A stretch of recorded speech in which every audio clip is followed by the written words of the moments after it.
with your favorite watering hole. And now you can earn $10 off by simply mentioning the ticket. And if you're an existing member, still mention the ticket for an exclusive offer. Offer valid at Lincoln location only. Scissors and Scotch, located just south of 30th and Yankee Hill, and online at lincoln.scissorscotch.com. When it comes to concrete, Stevens & Smith Construction doesn't stall. They go for the takedown. As Nebraska's full-service concrete contractor, they stay in bounds, hold inside position, and never forfeit quality. Whether it's foundations, flatwork, or concrete coatings, they elevate performance and pin down results that win every time. Stevens & Smith Construction is a proud sponsor of Takedown Tuesdays on 93.7 The Ticket. Because when it's time to wrestle with concrete, Stevens & Smith Construction slams expectations. The holidays are here, and there's every reason to make Tipsy Tina's Taco Cantina part of your plans. Are you heading to a Nebraska basketball game? Stop at Tipsy Tina's before or after for delicious tacos. Meeting friends for drinks for an ugly sweater get-together? Enjoy Tipsy Tina's variety of margaritas. And if you're not sure about what to get for a gift this year, Tipsy Tina's gift cards are always a great idea. Don't forget about the event space at Salt next door to Tipsy Tina's, all of them located in the Haymarket at 8th and Q. Comfort food, but make it vegan. At Rutabagas, they're serving all your crave-worthy classics. Mac and cheese, loaded nachos, Philly cheesesteaks, all 100% plant-powered and 100% delicious.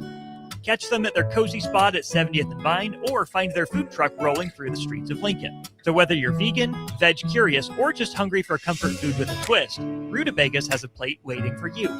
Find them on Instagram for their food truck location and specials. Rutabagas, where comfort meets compassion. Mike, the insurance company wants us to replace the roof.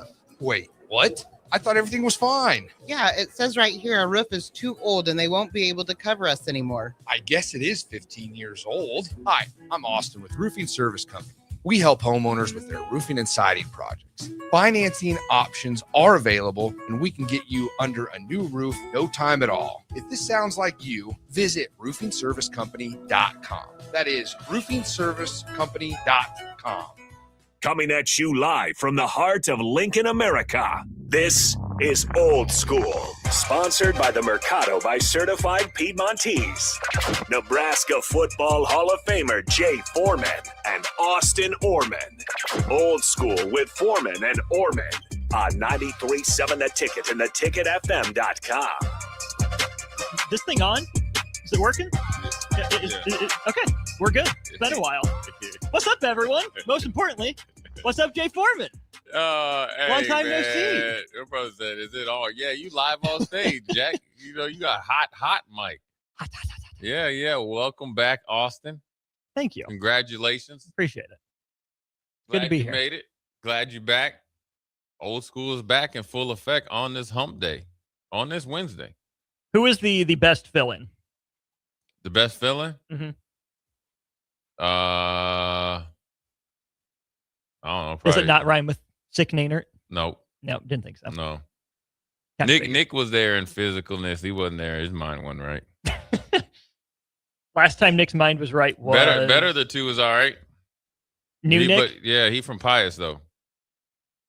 He went to Pius, I think. Oh, they too. both did? Yeah. Really? Oh, yes. Are you kidding me? Factual. Come on, Yeah. man. Yeah. Can't escape him. And they both act the same too. And as always, shout out Harrison.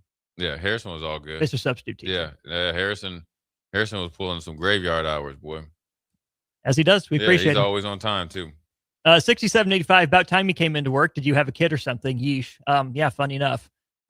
Eric, I'm a little disappointed not to have been called a part-timer by you yet. Let me just put you on blast right now. First thing back. Cubsker, welcome back.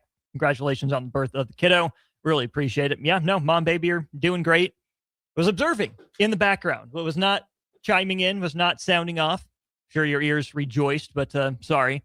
No Christmas miracle. I am back to invade your eardrums again here for a few hours. Jay, lots to get to, as always. I don't want to just rehash the same things. I know you and everyone that, first of all, I'm so grateful for them and for you guys for giving me the opportunity to take those 2 weeks. Thanks to everyone here at the station for being understanding, for filling in, for the food that got delivered. Shaky Jakey came through with a very nice package for us that we absolutely demolished. But, man, Jake yeah, yeah, Shaky Jakey. He came through. It's huge. That means he got it from somebody. I don't care who he got it from or where he got it from. No, He's the one that You dropped can't it off. trust I'm what not Jake's giving doing. him full credit. Maybe it was. I don't know. 10%. Didn't get the full story. Either way, it was very appreciated. It was very great. Jay, I know you know this as a father, but there's just some memories you can't get back.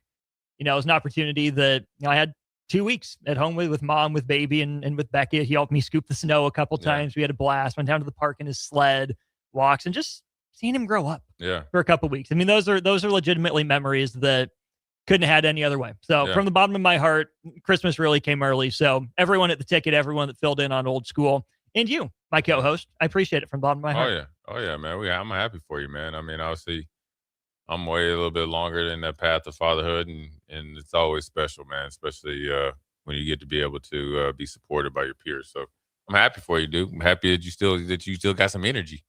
Because at this age of me, man, I think I'll be out for the count. I'll be trying to call in all types of reinforcements. Colts are calling in all types of reinforcements, and we will get to that next. Yes, I don't want to lead with that. I saw a couple of those come in here. It did give me a little bit of energy in my workout, though. Oh, yeah? Yeah. If this dude can do it. Yeah, you know what? Hey, he's had 10. He's a grandpa. He can do it. I can get down for about 12, 15 plays like the best of them. After that, I don't know. Special teams plays or base 4-3 plays? Base 4-3. Okay. B gap to B gap. I got it covered. C gap, no thank you. No. Hey, that's what you guys get paid for. You guys got to do something now. I did my job. They ain't coming in the middle. You guys got handled outside. I respect it. Also calling in reinforcements, Jay, Matt Rule, Nebraska football. Yeah. No, you've talked about the hires a little bit. Want to sound off a little bit, I guess, first on the bowl matchup with Utah. I think, first of all, really fun matchup between two schools that aren't very familiar, like fifth all-time matchup. I guess big picture thoughts on the bowl, first of all, would be maybe a bad matchup right now for Nebraska, 270 rushing yards per game for Utah. But number two, I think even bigger picture than that, I think Utah's in the position that Husker fans wanted Nebraska to be.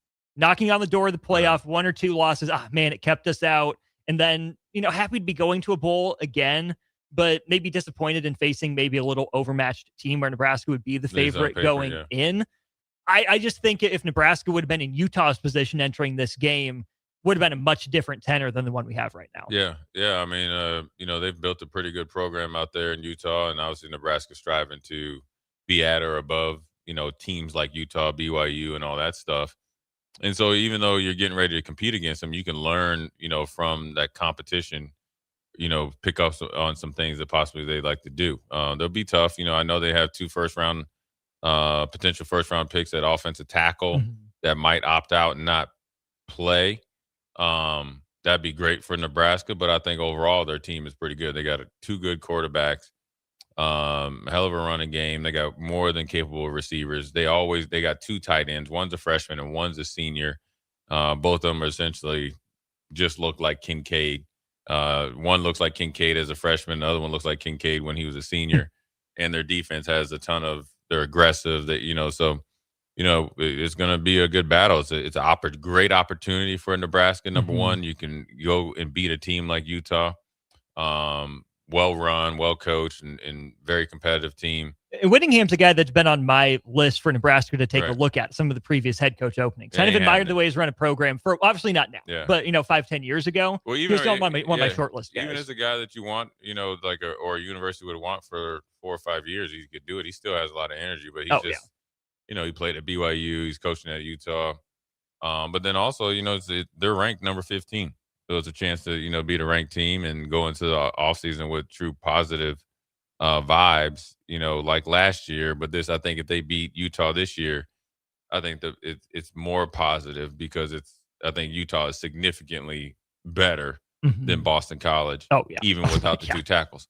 So you get all that, and it kind of gives the new coaches and this is a new staff. So anytime you like add or subtract guys or add and subtract guys, I feel like your staff is starting over because the new guys have to mesh with the previous, guys on the staff. Yeah. And then that's your new version of your offensive staff, defensive staff, special team staff, and your whole staff as a whole. So it's a ton of time, or it's a great opportunity. It's a unique opportunity in Nebraska going into year 4 or the start of year 4. That's what I call the bowl game season.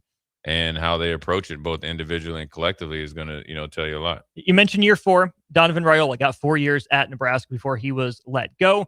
Jeep Wade from Georgia Tech comes in the door. Jay, I've kind of titled this segment for our people that are watching on stream, panicking or pivoting some of these moves. To me, the Donovan Raiola dismissal and the Jeep Wade hire was a pivot. It's a move that makes sense. I don't want to say we saw the writing on the wall because I'm not really sure what Matt Rule was thinking throughout the year.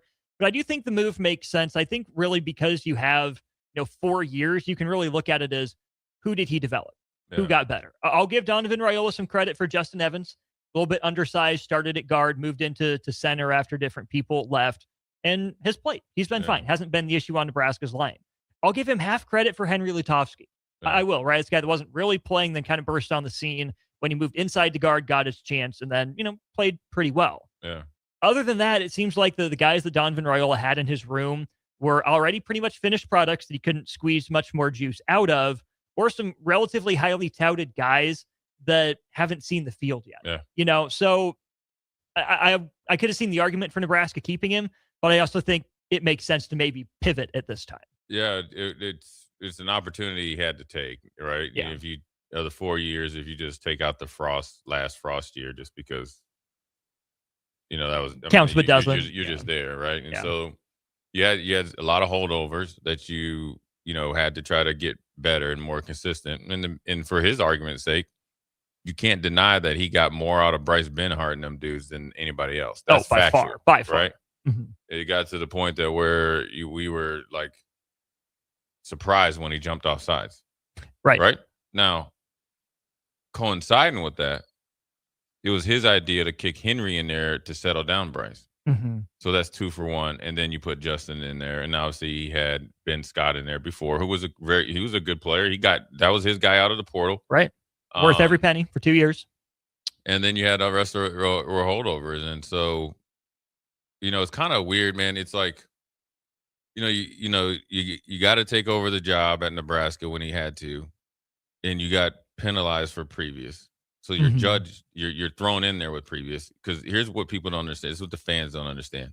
And then we'll get to Coach Wade, because he's really good too, is that when you have the same players, right, and the team is still, you're year 1, 2, and 3 of a new coach, they're viewing it, they're still judging on off the past, because they're not going to give you any leeway. Unless they became All-Americans. Right. So they don't even know how to look. And there's guys that's on air that don't understand that either. And that's what I'm real surprised at. Because if you played, you understand it. Whereas if you take guys and the biggest thing, if the best thing you could do is make them, very, very consistent and not a detriment to your offense, like last year, and then towards the end of the year played pretty consistent, you got to give them credit there. But, I think you pivoted. I think you only make a pivot or a move like that going from Coach Donovan to Coach Wade when you have a guy like Coach Wade that's willing to come.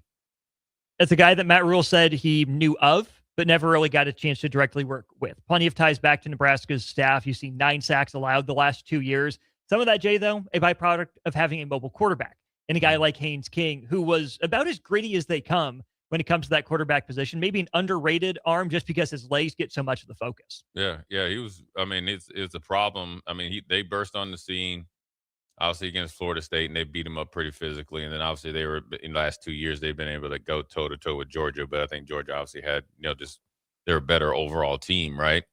Coach Key at Georgia Tech is a offensive line coach by trade, or at least was at Alabama, and obviously well-respected in that, realm. And so he signed off on Coach Wade. So, it kind of just trickled down from him. And they were tough, man. I watched them. I was very impressed on both lines, but in particular, the offensive line. Big guys that can move. They all looked in unison. The footwork was good. They finished, and they were able to kind of, make people tap out, at times at Georgia Tech. Now, like you said, the 9 sacks are a byproduct of the RPO option, and when you have a running quarterback and when you're coming into a game that he can kill you with his feet, your pass rush game and your pass rush attack is not the same scheme. Not the same. No. But I'm not going to take anything away from him because he played against some pretty good pass rushers down there, and they were able to hold up even when they had to throw the ball because Haynes King threw the ball at a pretty good clip when he had to. And let's not forget that not this year, but I think last year they threw the ball very, very effectively. And I think their leading receiver went in the portal, and I think he's at like Auburn. Was it a Singleton guy that went to Auburn? Yeah, I he's think at so. Auburn. Yeah. So it lets you know the passing game was good. Yeah. So you can judge them actually more off of 2 years ago than maybe this year because the passing attack, you lose Singleton. So, it'd be interesting to see. I mean, I think they have a good young crop of guys coming up, which you hate, because I'm sure, what people don't understand about offensive line is that it takes them 2 or 3 years to mature. Very rarely you're going to get a guy that comes right in as a freshman and then he continues to progress. And that's where I think the 4 years, call it 3 years for Donovan Raiola at Nebraska could have been that this year could have been that first real sign of, hey, the guys that I recruited, the guys that I knew, the guys that I brought in, they had their time to gel together as our second unit. We patched it together the first couple of years. Year 3 is supposed to be that step in the right direction to prove that I know what I'm talking about. My guys are taking my teaching and it's translating onto the field. Just didn't necessarily see that consistently. It was still kind of patchwork, injuries, all absolutely there. So that to me is maybe the biggest indictment is that here in year 3, where you should be able to expect to have a Big Ten caliber line, it just wasn't there. Yeah, you'd like to think so. But it's hard when you got a lot of redshirt freshmen, and they just need to mature. And, the guys that are maybe more ready-made are still going to the schools that are already established in the offensive line. Yeah. And so I think Coach Wade, I know he'll probably, go and recruit some guys. I'm pretty sure he has some hotbeds that he's able to go tap into. But, the guys that are still on the roster that are young, he's getting a pretty good young crop of offensive linemen. And so that's just part of the business. And he'll do well for sure. And, Coach Rule says his philosophy or his coaching kind of matches up with Dana a little bit better. And that's that's just part of it. And, I think he'll do well. I think he has a, good young crop. It'd be interesting to see what happens with Pritchett after the bowl game. Because if you get him back, Justin Evans back, obviously both your guards are gone. And when you see where Gatula's at least if you're bringing back 3 and if you have some guys in the cupboard that could really make some noise and get in that top 8 in that rotation, you like that. You feel all right. You feel good. And then obviously you go in the portal, but then you got 3 guys that that you have seen, let's call them homegrown and home developed, then you like where you're at. And so the biggest thing for him or for Coach Wade, I'm assuming, is being able to identify some linemen that he likes, right, out of the portal, and being able to get them. It also brings in Lonnie Teasley as a really good recruiter with offensive line experience. So he could kind of be your, the jag. He could help with maybe tight ends or whatever, run game or in recruiting. So those 2 guys, putting their heads together. If one's a recruiter, one's a coach, you could beef up that offensive line, for a quick snapshot. But you can't fall in love with that process. The process has to be, you need, like I call it, a Mr. T starter kit, and then the other guys, you got to be able to have it stacked to where you have it stair step to when 2 guys leave, you got at least 1 guy coming in. You only have to go and get 1 guy out of the portal, and that's where you're being able to reload. It's a lot of time talking offense. Let's flip it over to the defensive side of the ball as well, Jay, on the defensive line. Terry Braden out, no replacement yet. Pivot or panic move? Well, I think they're all pivoting. I don't think you panic. I don't think panic is, if this was next year and say we were like 4-8, that'd probably be panic. Because sometimes at 4-8, you like, all right, we had a lot of injuries. We actually played better than that. We're going to really hold steady. And probably a pivot. I think it's, again, you come from the Chiefs, late in the game, off the Super Bowl. You're trying to, catch your bearings in recruiting. A very, very young, inexperienced defensive line, even with the type of work ethic that you need to be able to be effective, right? Where you got to be self-motivated, showing up to practice, not to get through the practice, but to get better. It's an individual choice. And sure, the coach can bring it out of you. The only reason I bring up panic right. was because of those kind of mitigating circumstances coming over late from the Chiefs, really first-time college assistant coach, being in charge of a position group, and a guy that was down his unit's 2 best players. A lot of Clay Yeah, that was some more there than that. to be. More than that. Even Jamari Butler. Jamari and and MJ, Sherry MJ, and Princewell James gone, James Williams gone. Sure, I mean, look at all those guys that were out for a first-time coach. I can understand, a little bit of a letdown from that group this year. Now, it doesn't look great when Matt Rule says in the preseason his defensive line is going to be hell on wheels, and it wasn't. But then I went to the pivot as well on this move because of the John Butler move. John Butler out, Rob Orrick back in then. Again, I get the decision to let John Butler go. I do think it is a pivot as well, right? More of a 4-2-5 oriented scheme, but we've talked on this show plenty of times about how Nebraska could play plenty 4 down and 5 down guys and mitigate some of the issues with the 3-man front maybe that fans were seeing. So there's, I think, the pivot.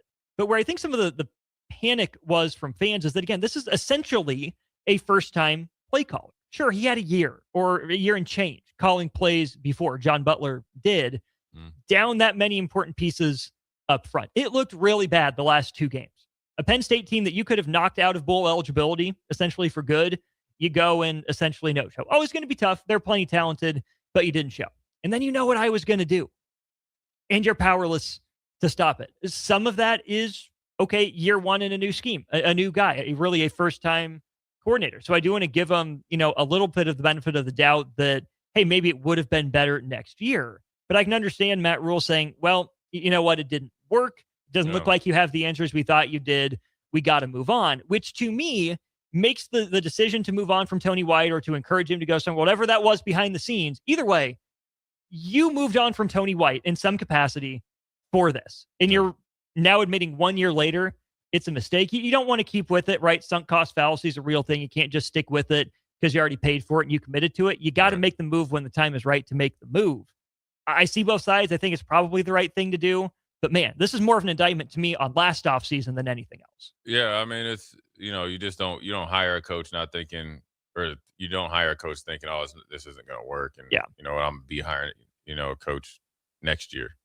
And unless you're the Houston Texans of a few years ago when we hired Dave Cawley and then Lovie Smith. And then finally we got our coach in D'Amico. So I doubt both of those moves, and about $40 million is what you wanted to invest in. But so I think you probably, I think, you got to look at it like, all right, look, you it's kind of like a relationship. Okay, you got into it, things change. And then once you kind of feel like you need to make a move, you got to make it. And especially if you have other options going forward. Now, I don't know what they're going to do. Coach Rule says he's not firing anybody else. Maybe they might do some reshuffling, I think, according to Sipple. So we'll see who they have potentially. The only guy that sounded safe was Addison Williams. Well, everybody's safe that's on the staff now because he says he's not firing anybody no more than anybody else. That's what he said. But a guy that he's held in such high esteem as Rob Dvorak, I would have thought would have gotten a mention. I think at that time they didn't have the coordinator picked. Gotcha. Right. But I think as he I can't speak for him. I'm just going to assume as he picked the coordinator, probably ran down the roster guys, and the coordinator is like, I can work with that. Sure. So, and I'm sure they might have met him. Right. So I almost had yeah. So I think that's the way you go. And then so if they reshuffle stuff on defense, they got to get somebody in there, coach D line. Sounds like this guy's going to be more of a 4-man front. Whiteboard Wednesday would tell you something different. It's going to be 4-man front, and their 4-man front would be a little bit different. Now, I will tell you, the way they play, at least with the guys that they had, they did a good job out there. You see some things distinctly that if Nebraska does it in the short term, they'll play better in the bowl game. And it's just about even with Phil Snow coordinating. Yeah, and this has nothing to do with the calls. This is getting off the ball, playing with the hands and extension, square pads, not catching blocks, trying to destroy blocks, knowing exactly where you're at. The edge is set on the one that we're going to go over. It's condensed. And so, he's young, right? He hasn't called, defenses in big boy league yet. This is where you got to lean on the rest of the defensive coaches.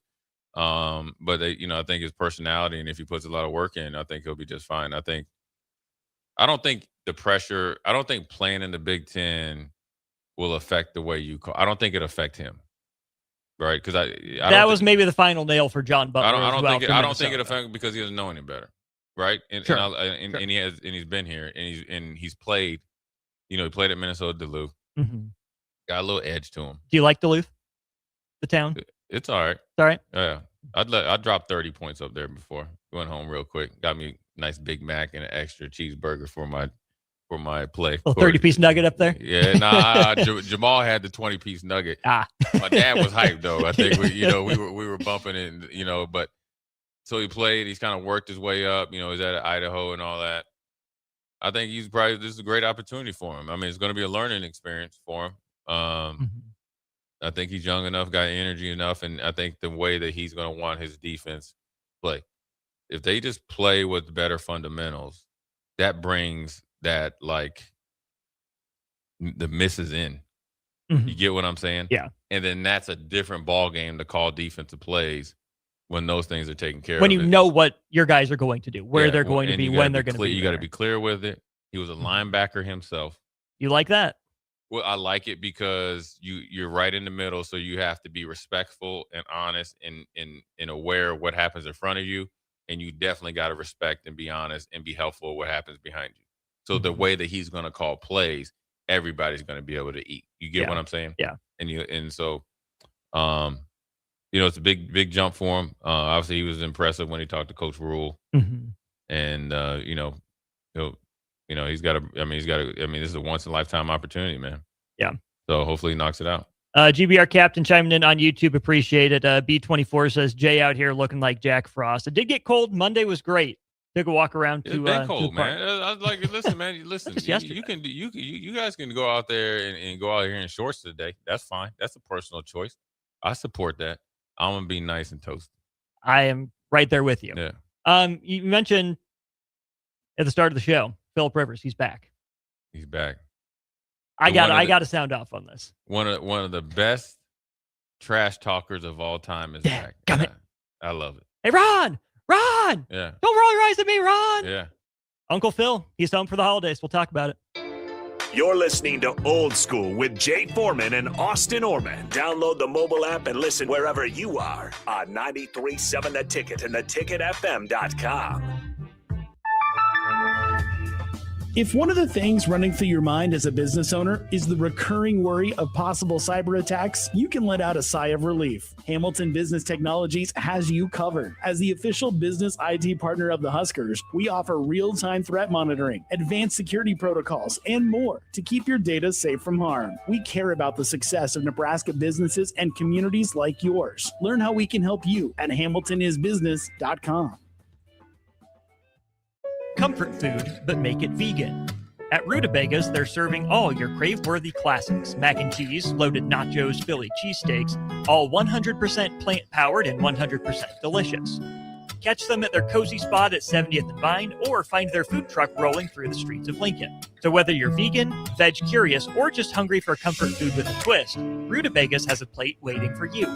Find them on Instagram for their food truck location and specials. Rutabagas, where comfort meets compassion. Select Plumbing and Utility has been serving Lincoln and the surrounding area for 14 years, and they're not slowing down. Select Plumbing and Utility handles all your plumbing needs, from faucets and water heaters to full renovations, and they can even help with your heating and cooling needs. They're also Lincoln's underground experts, repairing and replacing broken underground water and sewer lines since day one. Contact Select Plumbing and Utility today at 402-560-6197, assuring excellence in every situation, opportunity, and challenge. That's 402-560-6197. Your Christmas list changes a lot as you get older. Dreams of video games, remote-controlled cars, and baseball gloves turn into dreams of shoes. You know, practical things. Brown's Shoe Fit is the king of shoes in Lincoln, with brands like Sorel, UGG, Brooks, Hoka, and more to make you fashionable and comfortable. Grab a new Ridge wallet or buy 3 get 1 free on Smart Wool socks for the ultimate stocking stuffer. And don't forget a reliable gift card for that hard-to-buy-for person in your life. Brown's Shoe Fit at 66th and Q in Lincoln. It's basketball season, and Salt Mine City is your pregame and postgame headquarters in the Haymarket for craft beers and great food. Get ready for the game with their big, fatty 7-ounce hamburger, or try a Reuben sandwich served on Blackstone rye bread. And don't forget their beef or chicken nachos with guacamole, sour cream, jalapenos, and more. Wash it down with one of their 12 beers on tap, including the popular Single Axle Light American Lager. Salt Mine City, your basketball headquarters, now open at 2 p.m. Monday through Thursday and 11 a.m. Friday through Sunday at 8th and R. When it comes to concrete, Stevens & Smith Construction doesn't stall. They go for the takedown. As Nebraska's full-service concrete contractor, they stay in bounds, hold inside position, and never forfeit quality. Whether it's foundations, flatwork, or concrete coatings, they elevate performance and pin down results that win every time. Stevens & Smith Construction is a proud sponsor of Takedown Tuesdays on 93.7 The Ticket. Because when it's time to wrestle with concrete, Stevens & Smith Construction slams expectations. Mike, the insurance company wants us to replace the roof. Wait, what? I thought everything was fine. Yeah, it says right here our roof is too old and they won't be able to cover us anymore. I guess it is 15 years old. Hi, I'm Austin with Roofing Service Company. We help homeowners with their roofing and siding projects. Financing options are available, and we can get you under a new roof no time at all. If this sounds like you, visit roofingservicecompany.com. That is roofingservicecompany.com. The holidays are here, and there's every reason to make Tipsy Tina's Taco Cantina part of your plans. Are you heading to a Nebraska basketball game? Stop at Tipsy Tina's before or after for delicious tacos. Meeting friends for drinks for an ugly sweater get-together? Enjoy Tipsy Tina's variety of margaritas. And if you're not sure about what to get for a gift this year, Tipsy Tina's gift cards are always a great idea.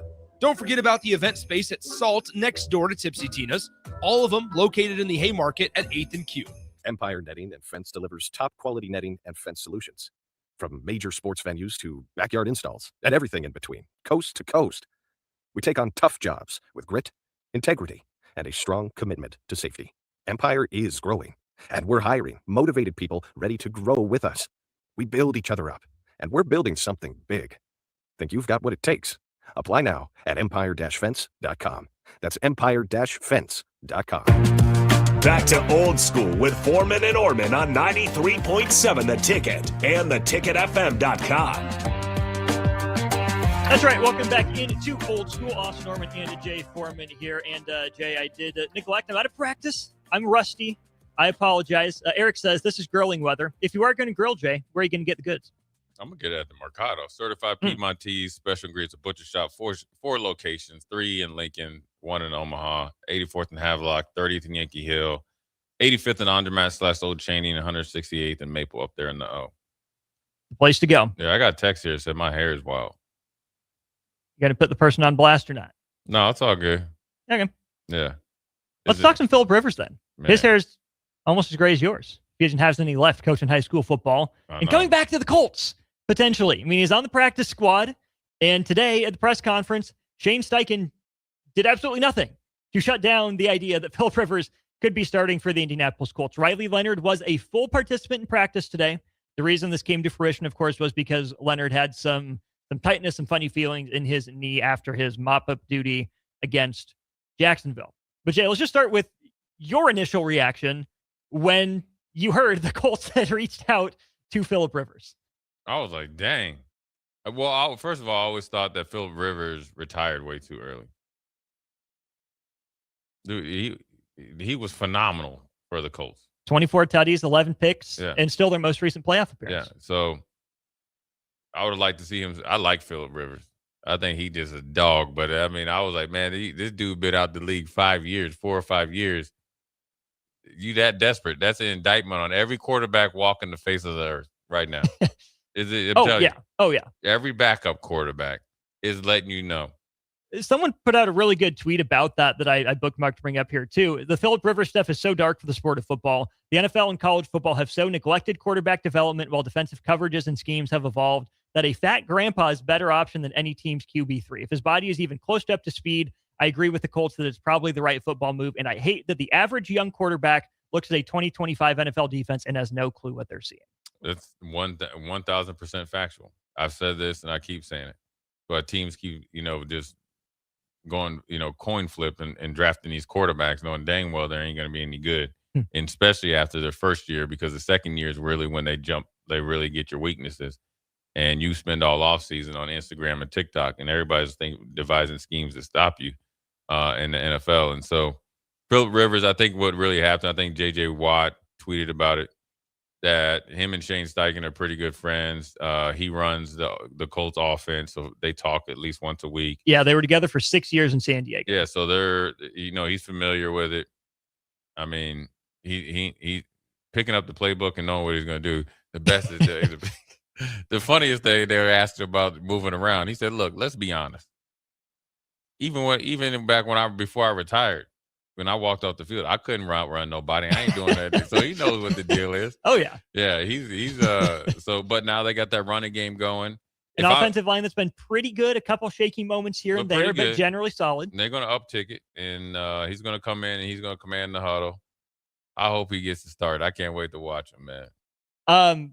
Cubs Girl says, I feel like Uncle Phil saw his kids' Christmas lists and said, oh boy, I got to get back to work. That's exactly what it was. Philip Rivers has enough kids to start his own doggone football team. I really come up with three rationales for this. Number one is love of the game. Maybe Philip Rivers just loves football, loved his time in Indy, and appreciated Shane Steichen so much that, you know what, this is the call. Because don't forget, the Niners were going to call Philip Rivers to start for them in the Super Bowl. Yeah. Had they made it. Eagles make it, and the rest is history. Okay, so there's that. Number two, 10 kids and a grandkid. Nope, that's too much on my plate. I got to get out of the house a little bit. Back to the opposite is for me. Or number three, his Catholic parish down there in Alabama said, hey, Phil, we're a little light. You go get a couple game checks and slide us a little here? Yeah, what was it called? Tithing's under? Yeah, I think it's a little bit of everything. And also he sees an opportunity. I'm sure Shane Steichen sends him tape of the quarterbacks after. Oh, they talk every week. Right, yeah. But he's probably watching the backup. Mm-hmm. And he used to trained Riley Leonard for the draft. Mm-hmm. Right, man. I can do that. That's all you're asking him to do? That's okay. it. Okay. And you got Jonathan Taylor. And I'm oh, yeah. Sign me up. And that defense is bringing it too? Mm-hmm. Man, I wish they could do that for some linebackers, man. Hembo from ESPN says, because I've been asked a dozen times today about Philip Rivers, players that have played as a grandfather. Brett Favre. Yeah. Okay. Julio Franco in baseball, Gordie Howe in hockey, and then Stan the Man Musial in baseball as well. That's it. Now, quarterbacks over 40. Oh, Jay, yeah. Here's an interesting list. Okay, the fifth quarterback in NFL history to start a game at age 44. Philip Rivers would be number 5. Can you name the previous 4? Was Brady. Steve DeBerg. Steve DeBerg, who came out of essentially semi-retirement to play for the Falcons, who ended up making the Super Bowl. That's my favorite part of that stat. Yeah. So this is a really good omen for the Colts. Yeah, he was doing TV wasn't Philip Rivers, and then Rivers has yet to start, but he would be the 5th. You're missing 2. Is George Blanda? It is not George Blanda. What's the guy? His last name starts with an M, right? Yep. Is it Merrill or something like that? What is it? Different M guy. It's not Joe Montana. No, it's not. Warren Moon. Warren Moon. Okay, missing 1. I don't know. Vinny Testaverde. That's right. And got the smoothest shag of all if I've ever seen. I met Vinny 2 years ago. Oh, yeah? Yeah. Well, I met him on the field, but met him afterwards, man. He's a cool dude. Flies his own plane. Dang. Yeah. Okay. Yeah. Got the shag back there. Got the side. Got the so low on the side. Got that flow in the back. Because remember, the Jets got him out of retirement, and he was living in Tampa, and he flew up. Oh, yeah. So it's happened before. Ben on our Sutter Haven Jewelers text line says, when Philip Rivers was a rookie, he had a teammate that was born in the 60s. How about this? You know the game 6 Degrees of Kevin Bacon? Yeah. Okay. Tyler Warren's Degrees of Kevin Bacon number to Walter Payton is 2. Tyler Warren played with Philip Rivers, who played with Doug Flutie, who played with Walter Payton. Wow. You can connect Tyler Warren to Walter Payton in 2 players. That's crazy. You know who threw Michael Pittman Jr.'s first touchdown, right? Philip Rivers. Yeah. I remember that. So how did we get here, Jay? How did the Indianapolis Colts get here? We can go all the way back. Where is Anthony Richardson? Oh, we are getting there, Jay. He is still on IR with an orbital bone fracture suffered due to a resistance band in the locker room. How perfect could this have been for Anthony Richardson? Cast off, doubted again, put to the sidelines. Guy they signed on a 1-year prove-it deal is going to come in. He's balling out. He gets hurt. Here's your chance. Except for a stupid piece of rubber. It flies off, breaks your eye like 3/4 of the season ago. And it's still touch and go. He can't come back? You're still on IR. He can't wear a visor? They haven't opened their window. They don't want to. They don't want that window's closed. They treating him like Pocket Hercules down there in Arizona. Mm-hmm. Yeah, well, you're good. Have a good. You have a good Christmas. So Anthony Richardson is on IR. DeForest Buckner just got his 21-day window opened today. Very limited in practice. Okay, key part of the defense, but injuries happen. Let's talk about the other signings then, Jay. Travarius Ward, high-profile offseason signing. Comes off the tragedy with his young child last year. Contemplates retiring after concussions. Says, no, I'm going to give it a go. I'm going to Indy. Mooney's back. We're playing. Gets hit by his teammate in pregame warm-ups. Yeah. Suffers a concussion. And immediately comes back and gets another concussion. Yeah. Okay, there's a high-profile guy. And we're not done yet. How about this? You give up 2 first-round picks for Sauce Gardner. That's what we need. We need another corner. We had 7 guys go on IR in the defensive back room in preseason. We're going to go trade for one of the best young corners in the game, give up 2 first-round picks to do it. Oh, now, by the way, he's out with a leg muscle injury, calf of some sort. His status still TBD. Did not practice here today. Oh, and now your former MVP candidate at quarterback is out. And you're signing Phillip freaking Rivers, who does, to answer your question on the text line, reset his Hall of Fame eligibility clock another 5 years. Yeah, I don't know if it'd be worth that. You better be paying me a lot of money for these next 4 or 5 weeks. Man. We got breaking news, though. Oh, do we now? According to the text line, 2366, Michigan has fired Sharon Moore. Hello. I mean, This late in the goodbye. game. Sorry. Wow. Well, this just blows up the whole show. Because what the heck are you? Oh, here we go. Ross Dellinger. Michigan has fired Sharon Moore for a violation of university policy.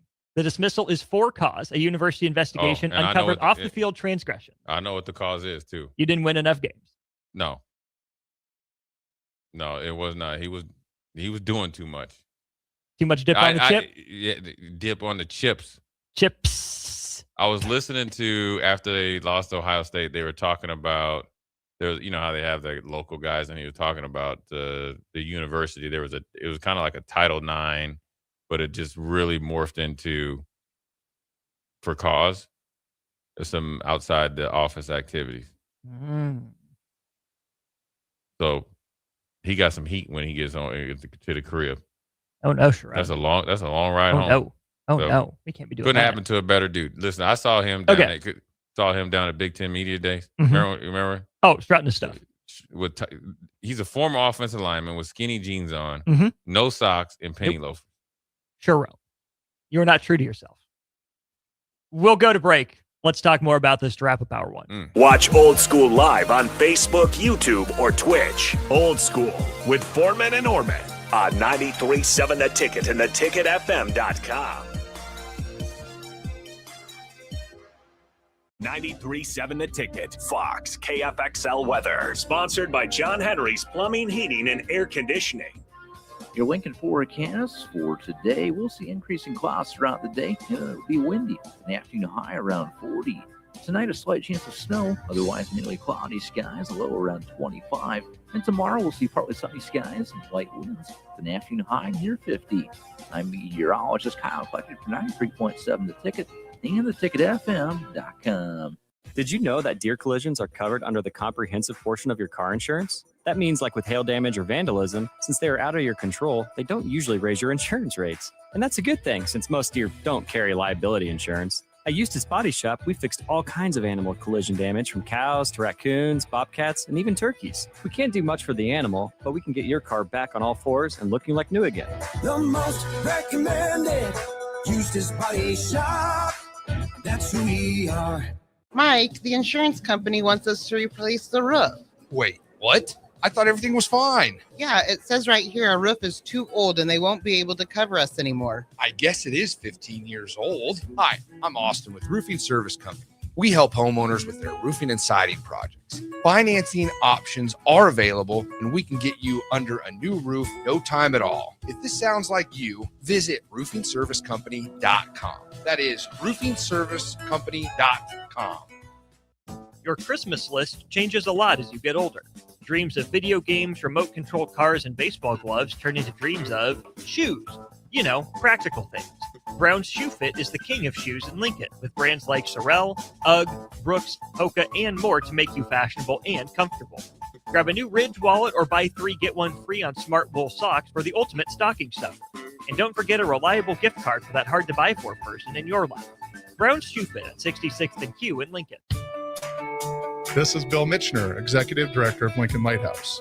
Did you know Lighthouse provides multiple programs for students such as one-on-one tutoring and mentoring, as well as pro-social skill exercises, while providing them a nourishing meal and a safe space during all months of the year, even during school breaks? Learn more or contribute to Lighthouse at lincolnlighthouse.org today.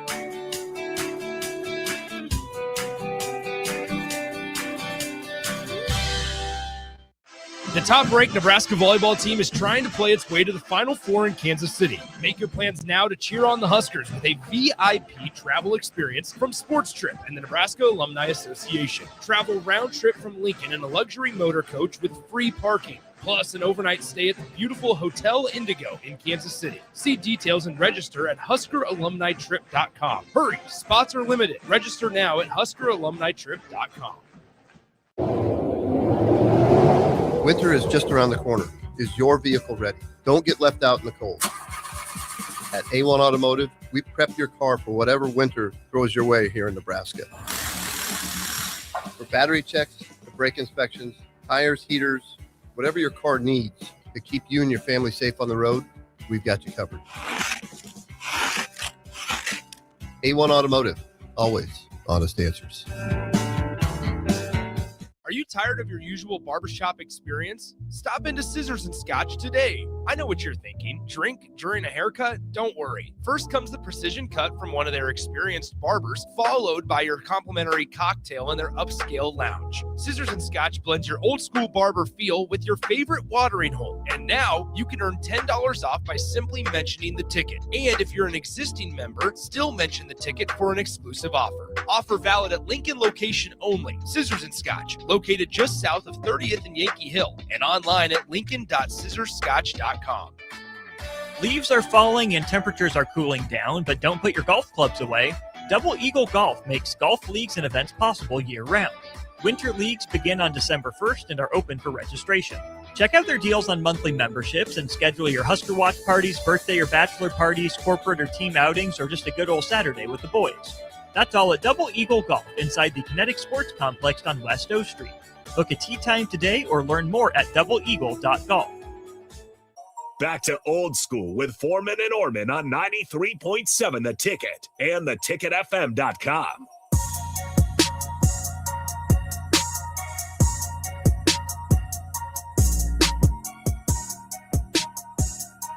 Okay, let's get back to it. Sharon Moore fired by Michigan. This is Old School. Austin Norman, Jay Foreman. For cause is what he was fired for. And this is from Brandon Marcello reporting what AD Ward Manuel said for Michigan. An internal investigation uncovered, quote, credible evidence that Sharon Moore engaged in an inappropriate relationship with a staff member. This conduct constitutes a clear violation of university policy, and UM maintains zero tolerance for such behavior, end quote. All right. Yep. Sharon, thought you could get away with it since you're the head guy. Well, just kidding. You have bosses as well. Yeah, he's trying. I don't even know what to say, man. That's personal business. Can't feel sorry for him, man. You know what the deal is. I'm sure, he probably got a little bit of regret right now. So, Chad Henne, Michigan head coach? Probably a long ride. Chad Henne. Is he on the staff? I'm just throwing names out there. They in trouble. Denard Shoelaces Robinson, Michigan head coach? They always love Michigan men. They're going to have to, this Blake is Corum's not playing. Heselbear says it's a setup. There ain't no setup. Yeah, no. Jerome Moore. No, not that one. Jerome Moore. Not that one. During his off time, he been active. He been his off time was not off. He was getting active. Yeah. I don't know who's going to go. Penn State got lucky. Penn State was on a scavenger hunt, and you know how they had the timer when you play the video games, and like back when we used to play PlayStation, the controller would like shake a little bit, and it started to shake more. Oh, yeah. And then they found it, and they got Matt Campbell. Do you believe the report that they reached out to him? It went to an old agent. He just never forwarded the information on. Okay, that's what I thought. I didn't believe it either. Hey, when I used to try to tell my dad something, and he knew I was lying, or he had done it before, and I didn't dice it up. He had his glasses, and he would look really. That's how I'm gonna look at you. There's no way in the world. First of all, Okay, let's just say that you reached out to him and to the wrong agent. Mhm. The agent would say, I don't represent him anymore.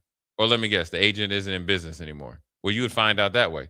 If you really wanted Matt Campbell, you would call his office or somebody that you know would accidentally run into him and he would find out there'd be a way. Yeah. You would. You know someone who has an agent who can talk to an agent. There's probably 5 prominent coaches' agents. Yeah. You know all of them. Hey, you got Matt Campbell? Search No. firm. Do you know Matt Campbell? He just signed an extension. Yeah. So there is some paperwork that he had somebody to represent. That's BS. Now back to Sharon. Our Michigan. Penn State got lucky. Michigan, you're not going to get lucky. Now you're getting the payback off of the cheat gate or whatever with your boy Connor Stallions. And there's nobody out.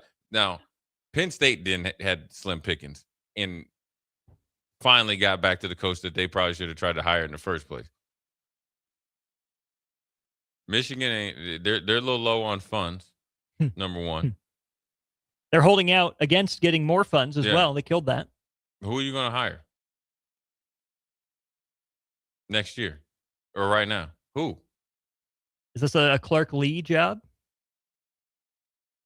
You know what? That might be the only place. That'd be your saving grace to get him. That's the best I can come up with right now. Because his identity fits Michigan. Offensive line, tough and physical.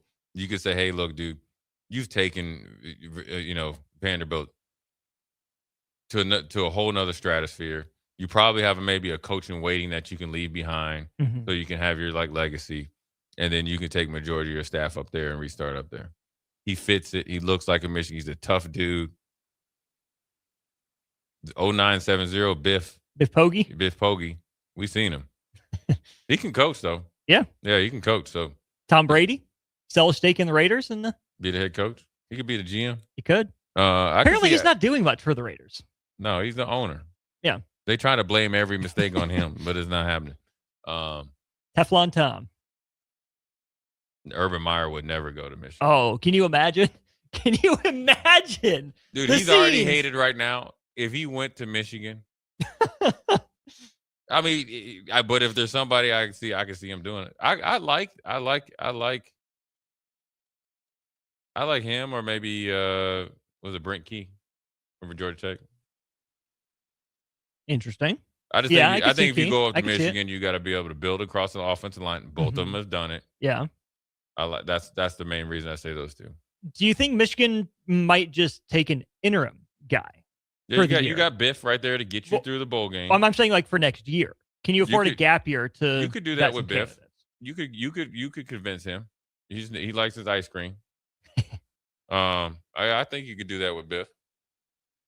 What if you bring in like a David Shaw for a year? I could see that as well. I don't know if you do it for just a year, if but you bring in David Shaw, you might as well. He's in Detroit, passing game coordinator. You might as well keep him for a while. Yeah. I like David Shaw. I like the old San Francisco flight tracker back in 2015. It was the thing. His teams were tough, man. They'll have some choices. They have to decide if they're going to try to have a gap year or not. Railroader Matt says Lincoln Riley. 1171 says Brian Kelly. I think Brian Kelly would actually do well up there. Could. But that's probably more his flavor. That would make me sick to my stomach. I mean, the things that Brian Kelly has done and not done, now that, he's alone in coaches, but he's done a lot of. It's a perfect fit, like villain and villain. But for him to act like that and then fall into the Michigan job, make me sick to my stomach. If he's had some sort of I wouldn't even say it's not rehab, but like reality, and got back to the Brian Kelly that was in Cincinnati, maybe the best version of him. Yeah. I just don't know how he treated alum at LSU if that's just not who he is. And at this point, how can it not be who he is? And if you try to do that in Michigan, you might as well not even go up there. So you might think Clark Lee or Key. Kip thinks Zach Taylor is going to be available. To go to Michigan? Yeah. Meh.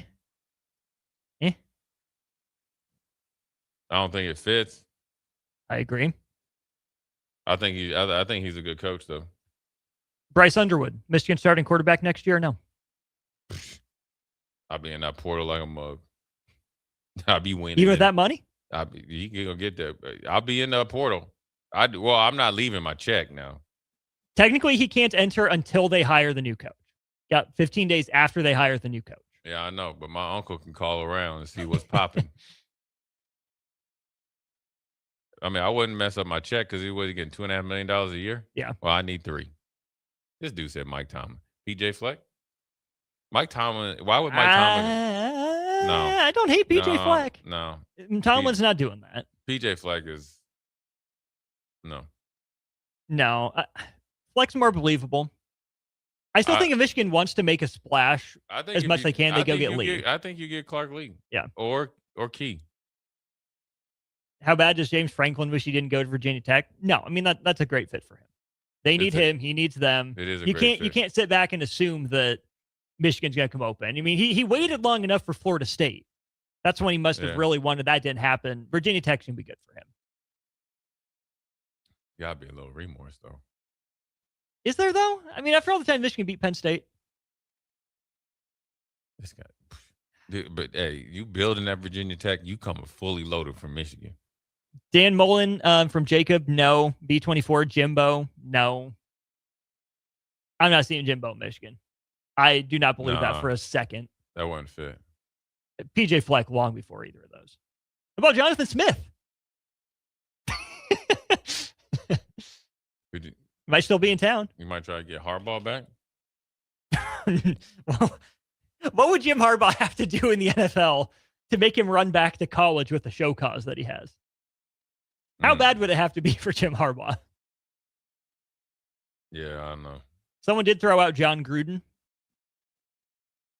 Yeah, I don't know. John Gruden, I don't know. Do you think he'd be a good coach in college? No, I don't think so. I mean, maybe an analyst, maybe a quarterback's coach, he'd be a good pass coach. game It'd coordinator. just be better but of his assistant coaches. always. Oh, yeah, that's a key determinant. Folks, lucky you're doubling up on Whiteboard Wednesday. We're doing a basketball Whiteboard Wednesday before a football Whiteboard Wednesday. We'll talk some Nebraska, Wisconsin before we chat with Evan Bland of the Omaha World Herald coming up here in the next hour, and then a look at the new defensive coordinator for Nebraska, his scheme, how San Diego State ran it to really great effect this last year. 2 more hours, 2 more Whiteboard Wednesdays. We're next. You're listening to Old School with Jay Foreman and Austin Orman. Download the mobile app and listen wherever you are on 93.7 The Ticket and theticketfm.com. All right, Lincoln, if you're a diesel technician who's ready to earn up to $40 an hour and you're tired of working nights and weekends, listen up.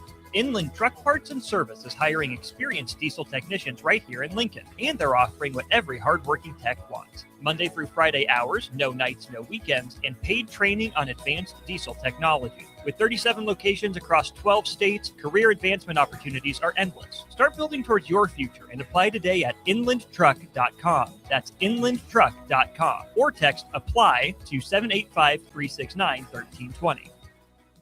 A lot of businesses say they're family focused, but when tough situations in life arise, the business wants anything but your best interests. James Enterprise Incorporated is hiring, and they will always treat their employees like family, just as they do their customers. James Enterprise Incorporated is hiring Class A and B CDL drivers, a shop tech, and a diesel mechanic.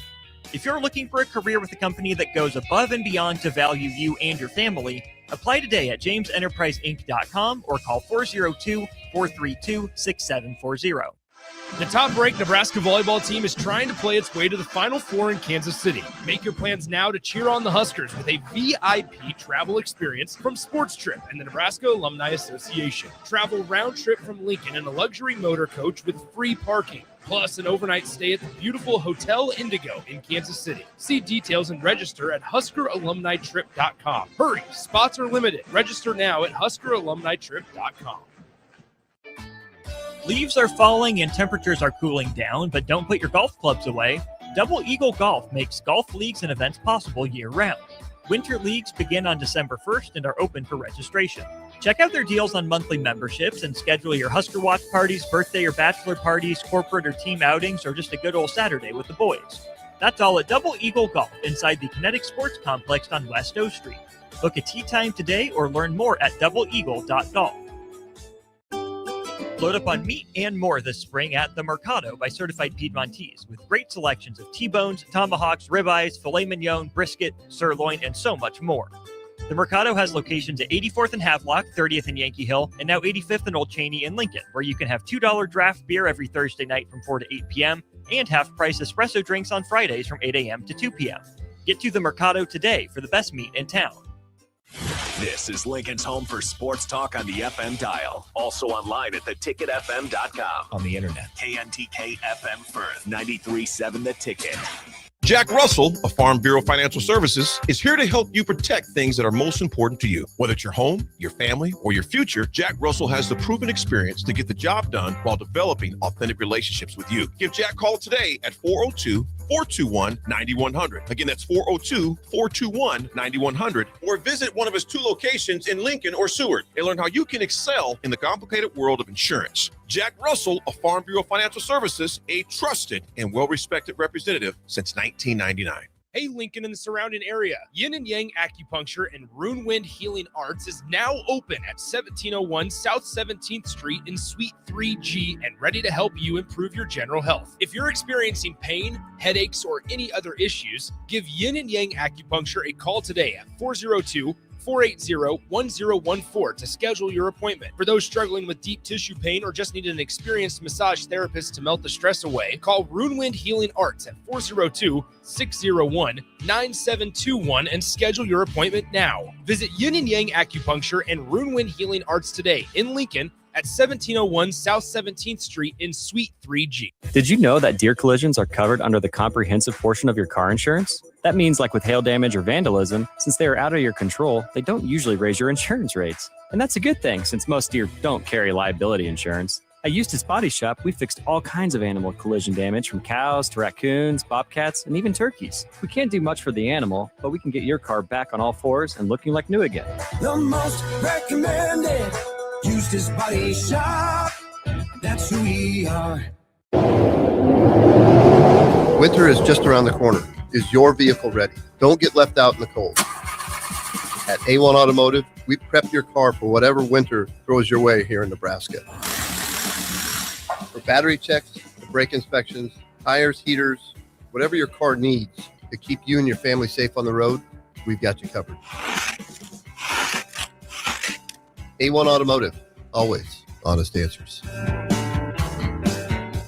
I'm Steve Carper, and I'm here to tell you that there's never been a better time to buy flooring. Whether you need carpet, wood flooring, ceramic tile, vinyl, area rugs, or custom blinds, you got to come to O Street Carpet. With our 12-month interest-free financing, you can do one room or your whole house and leave your holiday budget intact. And with our huge in-stock selection, you can buy today and we'll install it right away. 1732 O Street. We want to make you a customer for life. From the chant of Husker Power to Allo Fiber powering your home and Husker Nation, Allo is the teammate you can trust. Whether you're streaming at home with Allo Internet, watching on the go with DirecTV through Allo, or checking stats and scores on Allo Mobile, Allo keeps you in the game. Bench the other guys and team up with the official internet, TV, and mobile partner of the Huskers. Go Gig Red. Visit allofiber.com/Husker Radio. Coming at you live from the heart of Lincoln, America. This is Old School, sponsored by the Mercado by Certified Piedmontese. Nebraska Football Hall of Famer Jay Foreman and Austin Orman. Old School with Foreman and Orman on 93.7 The Ticket and theticketfm.com. Hey, that's right. Welcome in. It is Old School. Austin Norman and Jay Foreman with you. Brought to you, as always, by the Mercado by Certified Piedmontese. Really appreciate them, everything they do for us here at the station and for the show. 402-464-5685 if you have any comments or questions. I'm sure we will continue to talk on the Sharon Moore firing, what it means for Michigan, what it means for the Big Ten, so on and so forth. But Jay, you might have heard Nebraska men's basketball 9-0 in the top 25, number 22 in the coaches poll, 23 in the AP poll, and still owners of the nation's longest winning streak. I thought Nebraska was a better team against Creighton. Did not realize they were 21 points better than Creighton. That was really the first complete 40-minute game I think Nebraska's played this year. Yeah, I think it was the first time in recent history, maybe in the last 6 to 8 years, Nebraska was coming in, the odds-on favorite. They were assumed to win. They had to win. Mm-hmm. And it was a maturity game. Could they deal with all that? Because, when they went up there with Derek Walker and them, Creighton had all those guys that were NBA guys, and Nebraska beat them up. And then obviously last year, but in a few years in between. But this is the first one where it's it would have been major disappointment considering how Creighton is playing and Nebraska's playing that we didn't win. And they played even better. They played a complete game, and it seems like they're rounding into shape. Just in time. Big Ten play starts tonight. Nebraska hosts Wisconsin. Jay, you're really good on the whiteboard. I decided to give myself a crack at it today. So you have the play up there in front of you as well. We'll go through it on stream, Facebook, YouTube, and Twitter. Allen Channel 961 streams up for you as well. 2 different plays. So this first play is going to be Nebraska's very first possession of the game. I believe it was. So they get a stop after Creighton wins the tip. Nebraska goes down. And the setup that we have here is Berke Buichtengel, Sam Hoiberg up top. What I really want to highlight here, though, are the matchups. You see, I'm going to circle him. Owen Freeman is guarding Berke Buichtengel. And you have Jason Green on Rink Mast. Okay, that's a choice from Creighton. I think it's the right one. Rink Mast as the more perimeter-oriented guy that can shoot a little bit more, can handle a little bit more. That's why Creighton has Jason Green on him. He's a little bit more of an inside-outside guy, whereas Freeman's your kind of traditional North tree. Yes, Jason Green, Millard North. That is correct. Other things to note here, you have Blake Harper circled there guarding Sam Hoiberg. Harper's supposed to be the straw that stirs a lot of Creighton's strength, so they put him on really the least threatening guy. You have Josh Dix trailing Price Sanford here, and there goes my picture. Wherever it went. Okay, we'll just move on to the next frame. Where'd all the pictures go? Oh, no. This is going to really throw a wrench into Whiteboard Wednesday if all the pictures disappear. Oh, here we go. I think we're coming back. Where are we at here? Okay. That was weird. Anyways, and then you have Nick Graves here guarding DeMarcus Lawrence. That makes a lot of sense to me, the way that Creighton lined up defensively to begin with. So it starts pretty normal for Nebraska. Sanford gives it to Buichtengel. He has a couple different options, right? He can go to the strong side corner toward where we are looking from the TV angle and push DeMarcus Lawrence up to the corner, from the corner to the wing. Or what Price Sanford can do is he can trail out to the top side of the screen to the opposite corner and post up in the corner where he's a really good shooter. Nebraska likes both of those options. So what we'll see in the next frame, pictures are still here, is we see Sam Hoiberg rejecting the screen from Berke Buichtengel. So instead of going over top of the screen from left to right, getting into the middle, Sam Hoiberg gives a bit of a jab with his right foot. And then you have a wide open left side of the floor. Okay, that's great if Sam Hoiberg can turn the corner and get all the way to the rim. But what we see, Jay, the highlight here, look where Owen Freeman is playing. He's standing in the middle of the lane. He's standing on the Big Ten logo, and that's for a reason. Owen Freeman is not that fleet of foot.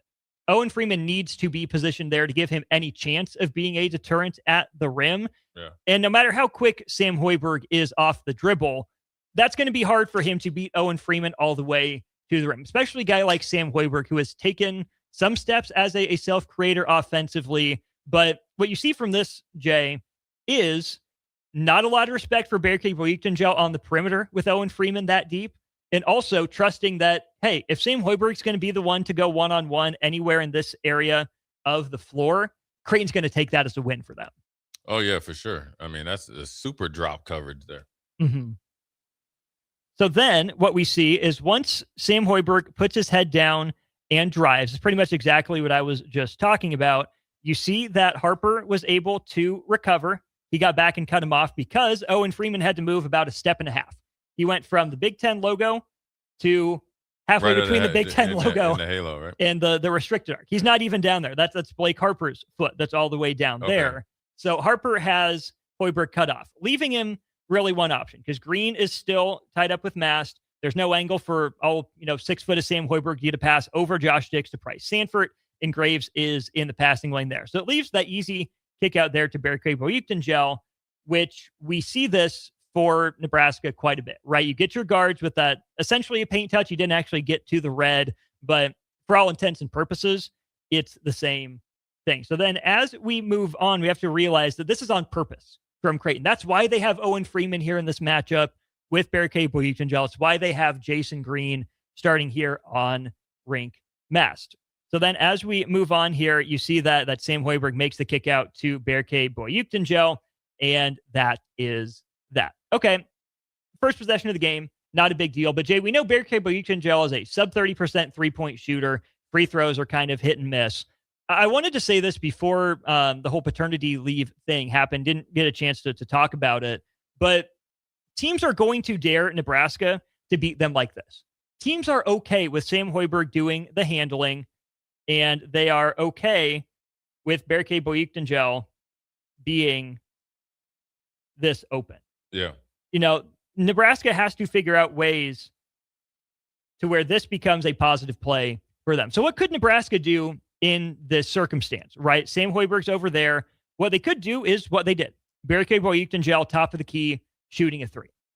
That's what they do. Doesn't work out. What I have wondered if Nebraska was going to start to do, though, was use Barricade Boyukton-Gel in kind of the Draymond Green kind of role. Draymond Green has had some seasons where he shot it well from three. Nebraska believes in Barricade's ability to stretch the floor. It's just never really come true in games. So what I was hoping Nebraska would tell Barricade Boyukton-Gel to do is take that pass from Sam Hoiberg and do one of two things. Number one, attack right here, draw defense. Maybe you can get Jamarcus Lawrence's guy,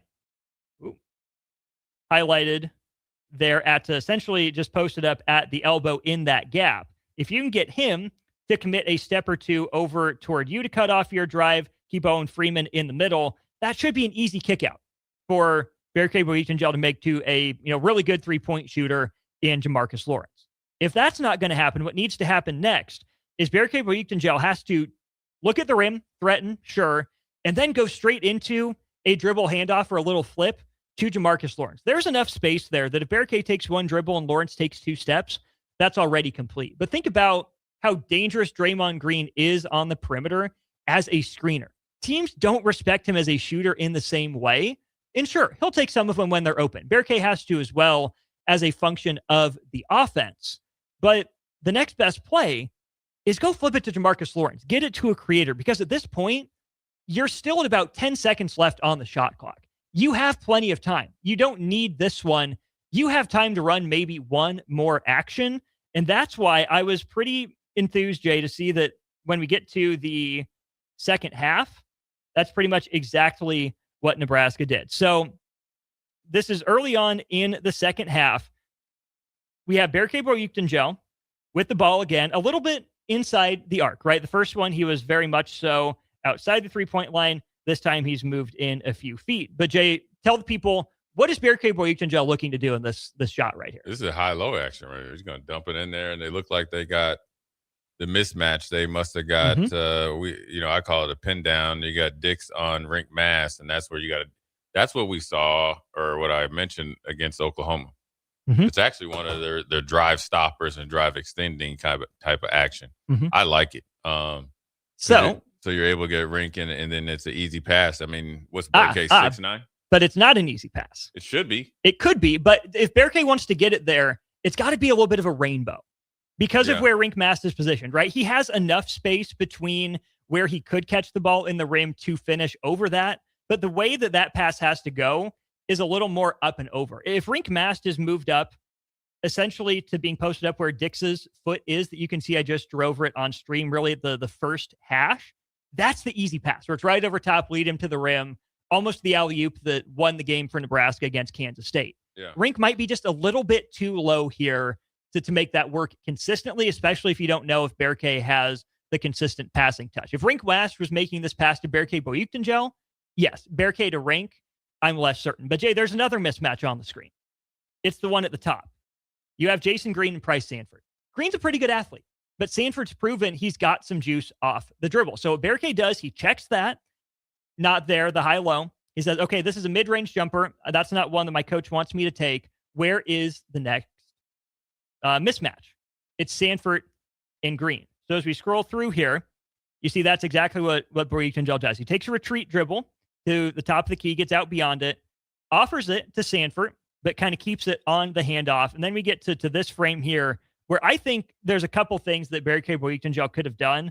Both would have been right. The one that would be kind of fun to do is make that kind of drop-off pass to Price Sanford, get him going downhill, because Owen Freeman is essentially at a standstill. That's not a great athlete, doesn't have great feet, and Price Sanford has a little bit of blow-by ability. Green is completely sealed off. He's not getting that pass from Boyington to Sanford.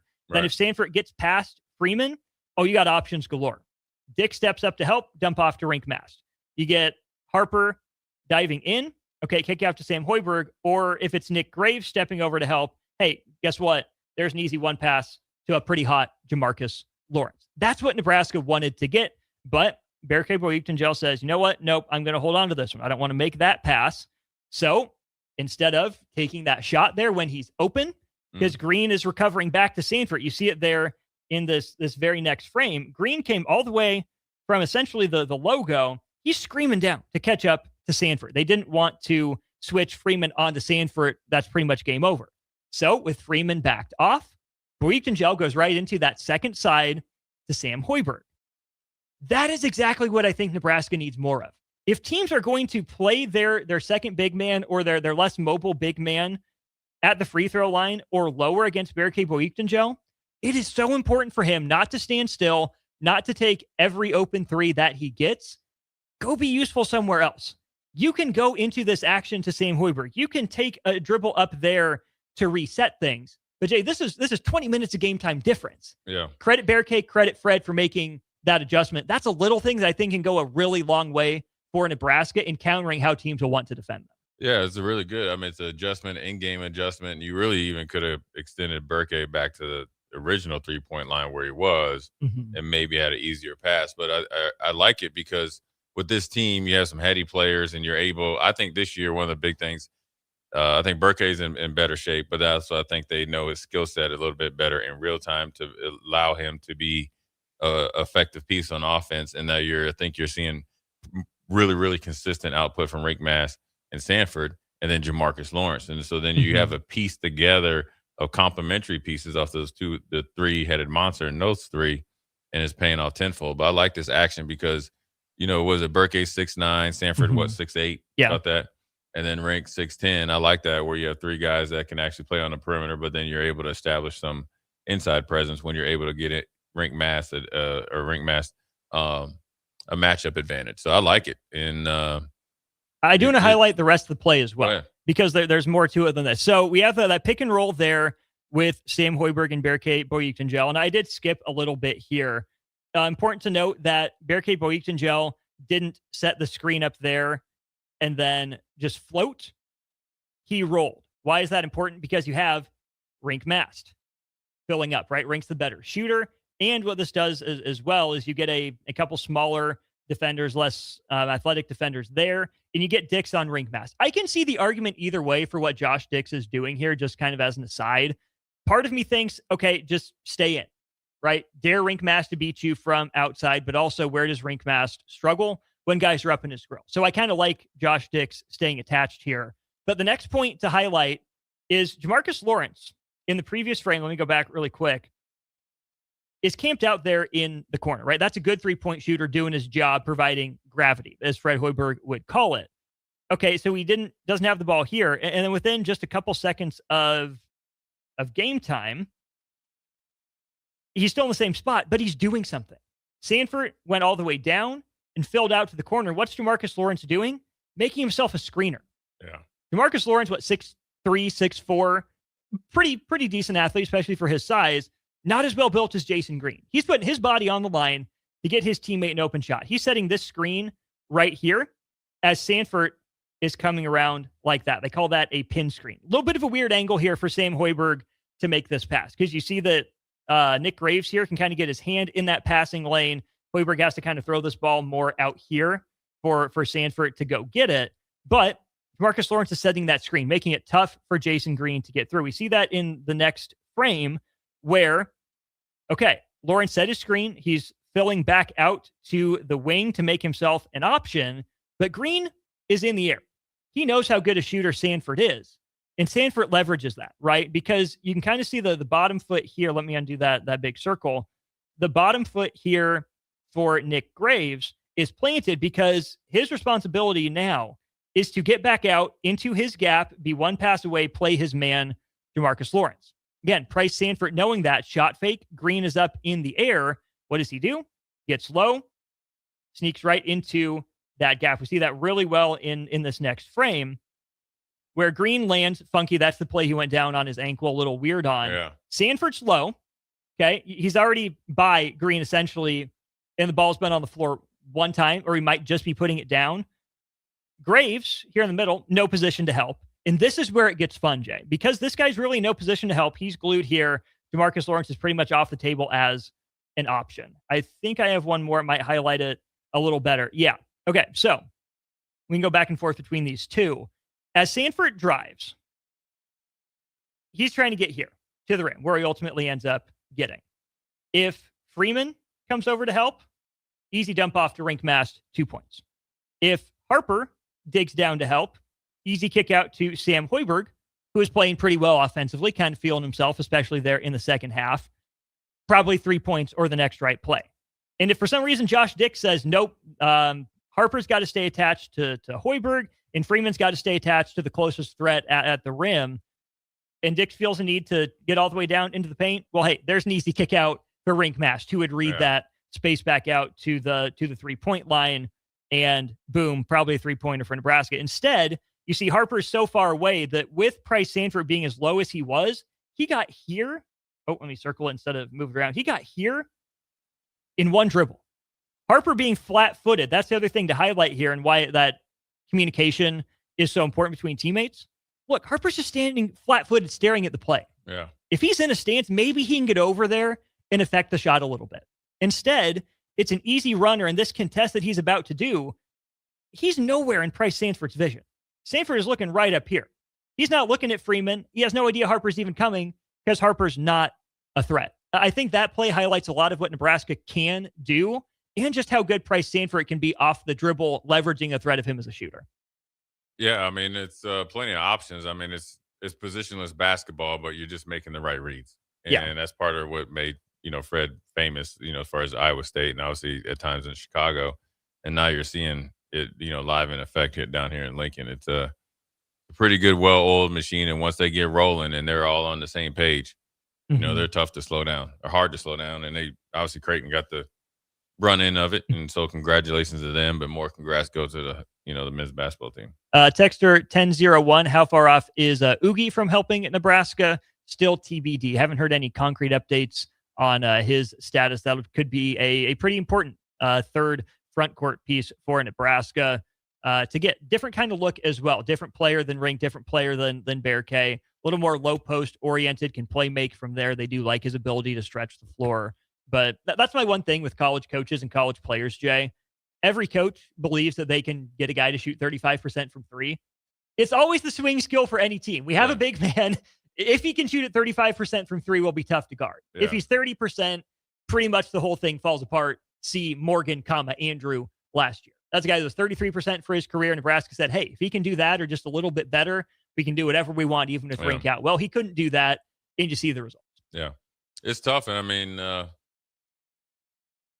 what you did somewhere else and what you do at the present place is always the hardest thing. And that's that'll make you break you in the portal and then obviously with your season. But, as far as these Huskers go, I mean, I like the spacing when you look at it. Obviously Rink's crashing the board because Stanford's already ready to go. But I can move back to the previous slide to show it a little bit better. Yeah. But I mean, he knows enough that he has the advantage. He's going to the rack. Yeah. So obviously Dix is boxing him out. But the thing I was going to mention, you don't have to go back, is I like the spacing of the offense. Right. Look at this pretty good spacing right there. Not, they're not running towards each other. And that's obviously Jamarcus Lawrence already setting the screen and have enough spacing so Sanford can turn the corner. Yeah. And he's just stepping into a shot if Sanford's going to kick. Right. And then he's trailing him. Right. And if you get double teamed and kick out, and that's what you want. What the part of this offense that people don't understand with Fred, there's an old saying that my friend that's actually he just stepped down as a coach at Baylor. He's the second in command at Baylor. He has a pretty big health battle that he's taking care of. But he said, look, this modern day college offense, you want to really create as many offensive rebound, offensive like chances. So what it means, everybody's big on paint touches. Everybody's drive and kick. It's just spacing and getting in or close to the lane. And if you can't get a good shot at the rim, you're kicking it out for a wide open three. And that's what they're able to do. And that's why they're probably shooting better as a team. It's helped out guys like Brayton Frager as well. Sometimes you get Garcia, and he gives you that kind of stretch 4 or 5. Yeah. So kind of a replica of rink mass, obviously not the same. So you're able to kind of send in different lineups. You're not having to change your stripes too much, but it gives you flexibility because I think they're sneaky athletic in there, but they're very, very smart so that it really eliminates any athletic gap that they have or have had to face up to now. That, my friends, is one Whiteboard Wednesday. We've got a second one coming up at 5. But first, a conversation with Evan Bland of the Omaha World Herald. We'll talk some Husker football and more with Evan after this. Watch Old School live on Facebook, YouTube, or Twitch. Old School with Foreman and Orman on 93.7 The Ticket and theticketfm.com. Load up on meat and more this spring at the Mercado by Certified Piedmontese with great selections of T-bones, tomahawks, ribeyes, filet mignon, brisket, sirloin, and so much more. The Mercado has locations at 84th and Havelock, 30th and Yankee Hill, and now 85th and Old Cheney in Lincoln, where you can have $2 draft beer every Thursday night from 4 to 8 p.m. and half-price espresso drinks on Fridays from 8 a.m. to 2 p.m. Get to the Mercado today for the best meat in town. Jack Russell of Farm Bureau Financial Services is here to help you protect things that are most important to you. Whether it's your home, your family, or your future, Jack Russell has the proven experience to get the job done while developing authentic relationships with you. Give Jack a call today at 402-421-9100. Again, that's 402-421-9100. Or visit one of his 2 locations in Lincoln or Seward and learn how you can excel in the complicated world of insurance. Jack Russell of Farm Bureau Financial Services, a trusted and well-respected representative since 1999. From the chant of Husker Power to Allo Fiber powering your home and Husker Nation, Allo is the teammate you can trust. Whether you're streaming at home with Allo Internet, watching on the go with DirecTV through Allo, or checking stats and scores on Allo Mobile, Allo keeps you in the game. Bench the other guys and team up with the official internet, TV, and mobile partner of the Huskers. Go Gig Red. Visit allofiber.com/Husker Radio. Are you looking for an exciting new way to put your skills to work? Explore new career options in the fintech industry at Currency, a Sandhills Global company. We offer full-time positions in financial sales, compliance, operations, and other fields. We also offer a 4.5-day work week, an attractive benefits package, and opportunities for advancement. Put your motivation to work and grow with us at Currency. Visit gocurrency.com/careers to learn more. Hey there, this is Paul Scheel, owner of High Electric. I want to thank our friends and loyal customers and introduce High Electric to those looking for a new electrician. We've been serving the Lincoln and Omaha area for over 30 years, from design to install, upgrades, and repair. If you are a homeowner or a small business needing some electrical work, call us at 402-466-6606 or check us out at hyelectric.com. We look forward to hearing from you. All right, Lincoln, if you're a diesel technician who's ready to earn up to $40 an hour and you're tired of working nights and weekends, listen up. Inland Truck Parts and Service is hiring experienced diesel technicians right here in Lincoln, and they're offering what every hardworking tech wants. Monday through Friday hours, no nights, no weekends, and paid training on advanced diesel technology. With 37 locations across 12 states, career advancement opportunities are endless. Start building towards your future and apply today at inlandtruck.com. That's inlandtruck.com. Or text APPLY to 785-369-1320. If you or anyone you care about is facing a family legal matter, call Cordell and Cordell today at 1-855-GET-LEGAL or visit CordellCordell.com to schedule your consultation. There's a lot on the line in divorce. This is Joe Cordell of Cordell & Cordell, the largest family law firm in the country, with over 35 years of helping clients navigate divorce. But being big doesn't mean less personal or less local. Our attorneys live and work in your community, and as neighbors, they understand the challenges your families face. Divorce touches all areas of your life: your home, savings, retirement, and of course, kids. So when you find yourself facing divorce, you need a partner you can count on. Visit CordellCordell.com to schedule your consultation. If you or anyone you care about is facing divorce, contact Cordell and Cordell today. With over 100,000 clients served, we understand the challenges you're facing on a personal level. Call Cordell and Cordell today at 1-855-GET-LEGAL. That's 1-855-GET-LEGAL. 1221 N Street, Lincoln. Back to Old School with Foreman and Orman on 93.7 The Ticket and theticketfm.com. That's right. Welcome back in. It is Old School 93.7 The Ticket and theticketfm.com. We are headed to our Allo Fiber VIP line, where we are joined by Evan Bland of the Omaha World Herald. Let's bring him in now. Evan, long time no chat. How are you, my friend? Hey, doing great, Austin. How are you? Oh, you know the dad life. It's different, right? It's the second one for me, but yeah, adjustments are being made. Not even halftime adjustments. There is no halftime in parenting, Evan. No halftime, no sick days. You sleep when the baby sleeps, and it gets more fun as you go along, for sure. God bless my wife. God bless the in-laws and my parents and everyone who has helped out. We are eternally appreciative for them. Well, speaking of changes, plenty being made, not necessarily in that realm by Nebraska football, but still plenty going on for the Huskers in the coaching realm. Evan, let's start on the offensive side of the ball. Donovan Raiola fired after 4 years at Nebraska, 3 under Matt Rule. What do you make of that news? And then his replacement with Coach Jeep coming in from Georgia Tech. Yeah, I mean, it all happened pretty quickly, and I think the timing of it would suggest that Nebraska had a sense of obviously who they wanted to bring in, or they probably wouldn't have made the move when they did. And, I thought Raiola certainly over 4 years had an opportunity to show what he could do with Nebraska, and there were some success stories along the way. I thought the way Gunnar Katula stepped in last year was near the top of that list. The line got better, I think, as this season went along, certainly coming off of that 9-sack disaster at Minnesota. But I don't know that there was necessarily a ton of great individual development stories that occurred in that group over 4 years. And Matt Rule kind of said the change was more about fit and what Nebraska wants to do moving forward than it was about issues with Raiola in the past 4 years. But I think you look at Jeep Wade and kind of what he does. He's an accomplished recruiter. He's somebody who's, I think, probably views or evaluates linemen a little bit differently. So he's going to have different techniques and points of emphasis and things that go into that. And so, the lines of scrimmage were an issue for Nebraska this year in general.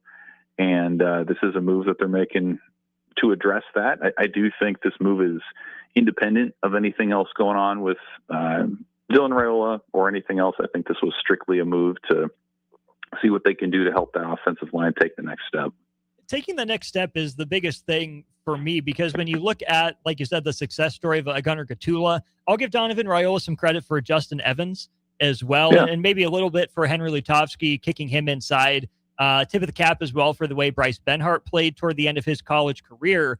But I think, Evan, even if the move makes some sense, I think that the biggest rationale is that in the Big Ten, if it's going to take 3 years to build a line, Donovan Raiola had those 4 years and really those 3 years under Matt Rule to say, hey, here are my guys. Give us a couple years, right? Give us some patchwork guys if we need them to let the guys that we're going to recruit develop behind the scenes. And it feels to me like this should have been that breakout year for the Donovan Raiola crew. Maybe it's, 3 guys or 4 guys, or shoot, maybe 5 all the way across the line. But felt like Nebraska was still more of a patchwork unit when we hear all the time from the best offensive line coaches and hear it from the best offensive line groups all the time. It's about the chemistry. It's about the cohesion, even on top of any physical attributes or talents. Yeah, I think that's true.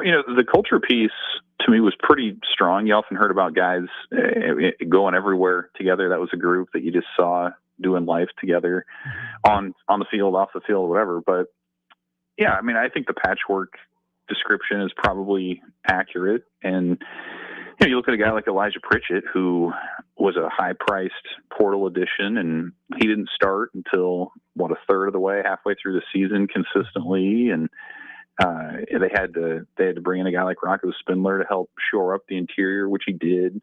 But yeah, I mean, there were some recruiting wins for Nebraska on the line in the last few years, and we just haven't seen them show up yet. I mean, we've heard plenty of good things about Grant Bricks and Preston Tamua and Jason Machachok, and you can kind of go down the line. Sam Sledge with some guys that they've had recruiting success with, and it just hasn't necessarily translated to this point. So I think all that plays into it. And, you've got a Nebraska offense that to me is still kind of trying to figure out what it wants to be about in terms of, do you want more of a mobile quarterback? Do you want more of a pro style pure pocket passer? Because I think what that requires of the line, those are different things. And so that was kind of maybe an area where the line kind of got caught somewhere in the middle. But, I guess I just think back to the preseason, and it really looked like that O-line was in great shape, where you had those portal additions and you had veterans like Evans and Lutovsky and Gatula was back out there after a good year in 24, and you had all those young guys, and it just felt like that was a position group that was in great shape moving forward. And I just don't know that it translated. And again, it wasn't probably just the line. I think it was quarterback mobility. I think it was, it's just different things. They didn't have necessarily a hammerback in short yardage situations this year. And so some of those moments where they were unable to convert in short yardage situations were probably amplified a little bit more. So I don't know that you can say it was entirely the fault of Donovan Raiola, but just when you talk about the shortcomings of a position group, and that's what this was, that's how the business works. And, they're bringing in someone who they feel like is a better fit and someone who can bring in talent that's going to help you move guys in the Big Ten. Move guys in the Big Ten. The thing that stands out to, I think, a lot of Husker fans when they see the Jeep Wade hire is 9 sacks across the last 2 years, which less than 1 a game, obviously impressive. The ACC's got plenty of talent. Georgia Tech faced plenty of good pass rushers in that league. But I do think, Evan, that's maybe a little bit necessary to add some context to, because Georgia Tech's quarterback is one of the most mobile in the country in Haynes King. I'm not saying that means Nebraska is going with TJ Lateef next year, no matter what, because of the Jeep Wade hire. Obviously, plenty remains to be seen. But I do think it's fair to note that, 9 sacks is 9 sacks, but also you had a quarterback in Haynes King who probably saved the offensive line, a little bit of grief in his own ways as well. Yeah, I agree. I agree with that. I mean, it can be misleading because it's Haynes King, but it's also kind of that style of offense that Georgia Tech runs. So that's kind of why I'm saying it part of what Nebraska has to figure out is what it wants to do offensively. And I think there were times where they wanted to be explosive this year, and either they couldn't, or they felt like maybe they needed to protect their defense a little bit more. And we saw as the year went on, like that side of the ball had trouble stopping the run and getting off the field. And so if you're, on the offensive side, you're going to have to account for that a little bit. But, I think they're going to have to figure out that piece of the identity. And then you still have a big room in there too. You've got, I think it's 17 guys who have eligibility after this season, not to mention the 3 guys you're bringing in the 26 class, not to mention whatever you do out of the portal. So maybe the most interesting part about this situation right now to me, Austin, is that Jeep Wade is already on hand for bowl practices, and what an opportunity for a huge room, huge position group to make a new impression on somebody and to maybe hear something from a different voice or a different line of teaching. Matt Rule's talked a lot about lately about teaching progressions and how Mike Eckler does that well. Well, maybe that's something that can come on in terms of what the offensive line does too. So I'll be just really fascinated to see coming out of the bowl, who maybe makes a move this month among some of the younger guys, what they feel like they can have unlocked. And then they get to know their new position coach too. So really interesting time. It's not always the case when you bring in a new coach that they come in and coach you right away. I think that's a luxury and something that's probably going to be helpful for Nebraska as they evaluate their situation into portal season. We're talking with Evan Bland of the Omaha World Herald. Check out his work online at omaha.com, at Evan Bland, OWH on Twitter as well. You mentioned Nebraska in the transfer portal. Evan, I know Matt Rule won't talk about it, shouldn't talk about it, what have you. Always going to be his guys on the team. But as you look at what Nebraska could pursue, and maybe if it was up to you, what you would recommend Nebraska would pursue, would you put many resources into the offensive line or trust Coach Wade to do his thing? Or are you maybe loading up more on the defensive side of the ball to get, maybe quote unquote, his guys for the new defensive coordinator and Rob Orrick? Yeah, it's going to be interesting to see how they prioritize it because, I think I expect them to go out and look around for a tackle probably, but they do have guys on the team. That's why I say like this next month is so interesting. You might come out of it and say, hey, we feel like Grant Bricks could be that guy next year, or Preston Tamua has been working at tackle and points this year. Maybe Jeep Wade says, yeah, I can work with this moving forward. Or maybe it's okay, he's still a little ways off and we need to open up the wallet. But, I think probably running back's one of those spots where you're going to need a proven guy. And this will be another interesting month for the younger guys behind him at Johnson to show what they can do in that regard. But I think you probably need to bring in a workhorse, maybe a short yardage guy, somewhat like Dante Dowdell was last year, really good in those, third and fourth down and two or less and in the red zone. That's probably an area. You're still going to need to go in on defensive linemen. But again, like that's another spot where I kind of look at it and say, like they have guys, they just that didn't produce this year. And I think a lot of that or some of that was because of either motivation or scheme or whatever. But like Matt Rule's talked about moving Keona Davis from defensive tackle to a D end and seeing what that can do. I mean, Williams Nwaneri was a 5-star prospect out of high school. Like that's somebody who I think has another level or two to unlock. Riley Van Poppel, I mean, his best play still might be that goal line stop at Illinois when he was a true freshman. Like they have guys, but it's just a matter of how do you utilize, how do you develop them? So I think overall, yeah, I mean, lines of scrimmage are going to be priorities. Nebraska for the first time feels like it is on even footing with some of the or most of the top programs in college football because of revenue sharing, because of true NIL and kind of what they're setting up. So all that is there for them to be competitive in the transfer market. But I think if it's me, I'm starting with the lines of scrimmage, running back, and then I think you got to take a look probably too at linebacker / edge rusher and see if you can further add athletic ability and production to that defensive front seven. Talking about that defensive front seven again for a moment here, with Coach Terry Braden being fired as well, that's one that initially I was a little bit surprised by it. I get it if you want to give your new DC a little bit more of a blank slate to work with, if you want to go from the 3-3-5 to a 4-2-5 or whatever it is that he has in store for Nebraska. Terry Braden didn't seem like, he was the guy that elevated much on the Nebraska defensive line, but I also think it's kind of hard to fully hold that against him, a guy that got to Nebraska late after the Chiefs season, ended late again last year, a guy that hadn't really been a college assistant in any meaningful way before, and a room that had lost a bunch of its best players, right? I think it was, always going to be tough for Terry Braden to make an immediate impact, and he didn't. And so I get the decision to move on. I also wouldn't have been shocked if Nebraska had kept him around, given him potentially another chance.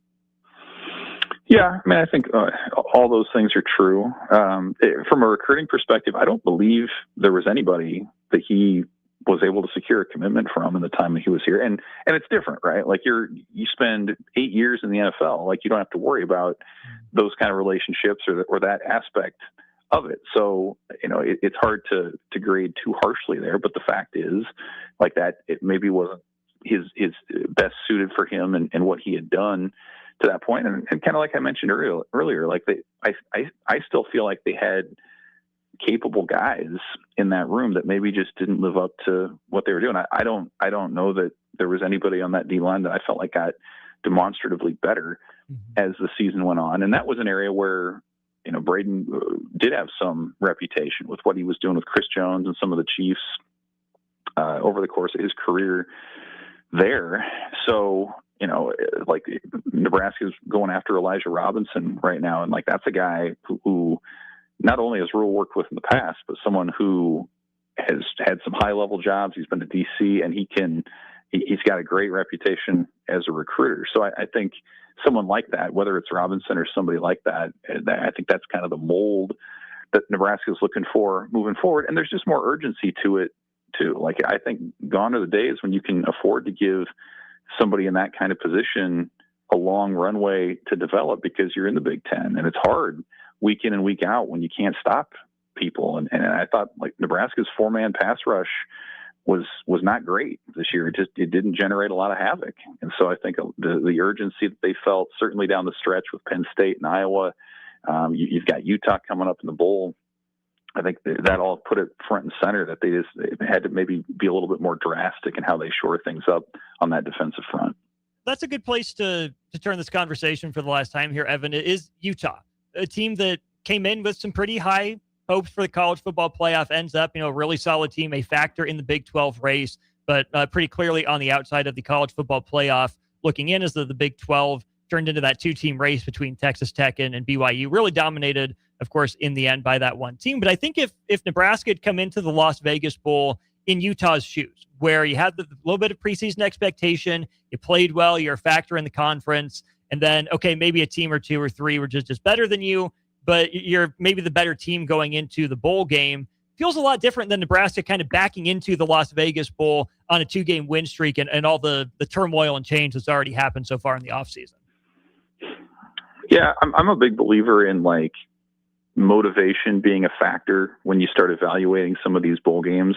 Not always, but I do think, like, in a situation like this, you look at Utah and they go 10-2 and they're disappointed in the season that they had.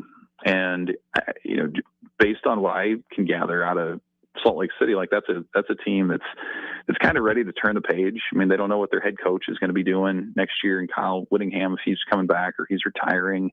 I think they're just kind of ready for what's next. Whereas Nebraska, it feels like there is some urgency this month to show, hey, we can stop the run, and we have these new assistant coaches here, and this is a valuable month. Let's see what we can go out and do. And I think the opt-out aspect is interesting too, where Nebraska is going to be without Emmett Johnson, who's turning pro, and without Rocco Spindler, as he has that finger surgery to get ready for the combine. But I mean, Utah, both of their offensive tackles could be first-round picks in April. So I don't know what their motivation is, or what their motivation level is to play in that game necessarily. And they may have some other guys who decide, it's probably makes more sense to, turn our attention to what's next. So I think some of those things are still to play out. I mean, you do see the point spread, and it's whatever it is, 15.5, which grabs your attention. But I guess I look at the game differently than I would if this were a regular season contest when both sides were full go. I think it might be a little bit more even than that, but certainly it's a game for Nebraska where that defense is going to have something to prove. And Utah's own defense isn't that great statistically. Like, they're okay, but that's a team that Nebraska's offense can move the ball on a little bit if TJ Lateef and those guys are cooking. So I think there's motivation for Nebraska to show that it can end this season on a little bit more of a positive note than what we saw in the month of November. We'll have 3 weeks to talk about it. 3 weeks from today, it'll be Nebraska and Utah facing off in Las Vegas. Evan, thanks for hopping back on the program. Great to catch up with you. Have a good rest of your week. Thanks, Austin. You too. That's Evan Bland of the Omaha World Herald, our guest on our Allo Fiber VIP line. Allo Fiber is where they understand the importance of exceptional service with local heart. We'll go to break, wrap things up for hour 2. Couple texts to get to on our starter Heyman Jewelers text line. And then our second Whiteboard Wednesday. That's right. Get out of your car, get to your desktop, turn your phone on, right? Get to Facebook, YouTube, or Twitter if you're at home. Allo Channel 961. Whiteboard Wednesday, football edition, coming up at 5 with Jay Foreman. We'll go to break, wrap up hour 2 after this. You're listening to Old School with Jay Foreman and Austin Orman. Download the mobile app and listen wherever you are on 93.7 The Ticket and theticketfm.com. Winter is just around the corner. Is your vehicle ready? Don't get left out in the cold. At A1 Automotive, we prep your car for whatever winter throws your way here in Nebraska. For battery checks, brake inspections, tires, heaters, whatever your car needs to keep you and your family safe on the road, we've got you covered. A1 Automotive, always honest answers. Hi, Sean Callahan here for Coppell Chevrolet GMC, the #1 fastest growing GMC dealer in the Omaha and Lincoln area. We are going to keep this train rolling in a big way with new half-ton and 4x4 pickup trucks starting at $12,500 off list price or 0% financing. You heard that right, $12,500 off list price or 0% financing. You pick which one works better for you. Please stop on in the dealership and meet the team or check us out at koppelcars.com. Stock number C280930. All deals with approved credit. Hey there, this is Paul Scheel, owner of High Electric. I want to thank our friends and loyal customers and introduce High Electric to those looking for a new electrician. We've been serving the Lincoln and Omaha area for over 30 years, from design to install, upgrades, and repair.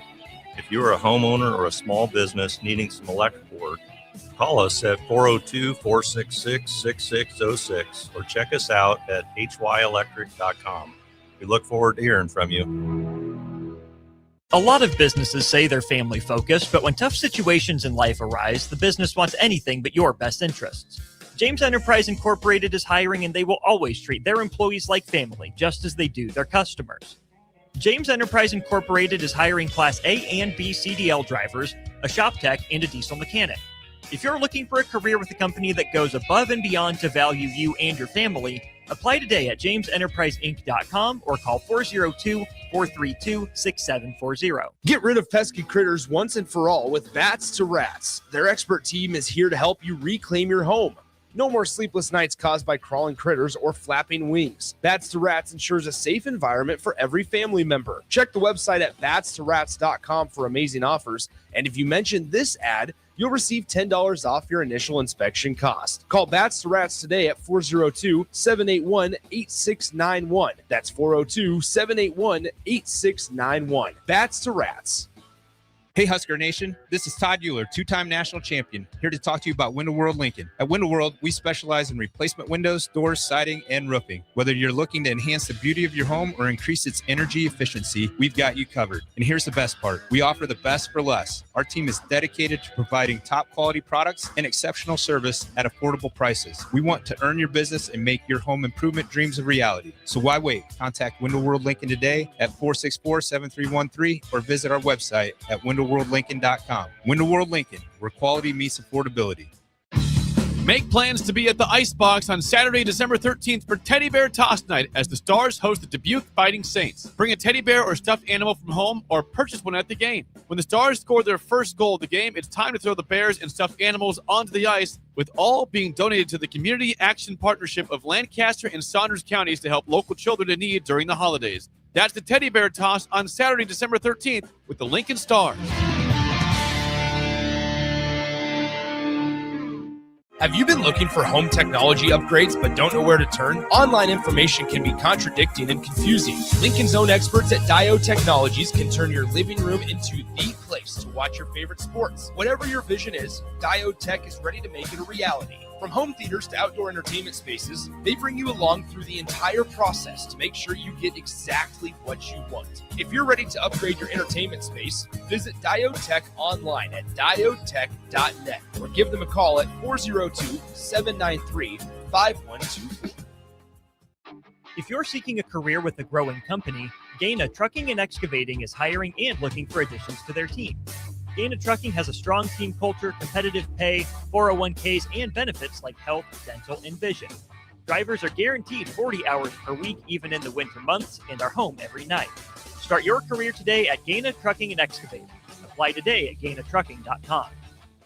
Back to Old School with Foreman and Orman on 93.7 The Ticket and theticketfm.com.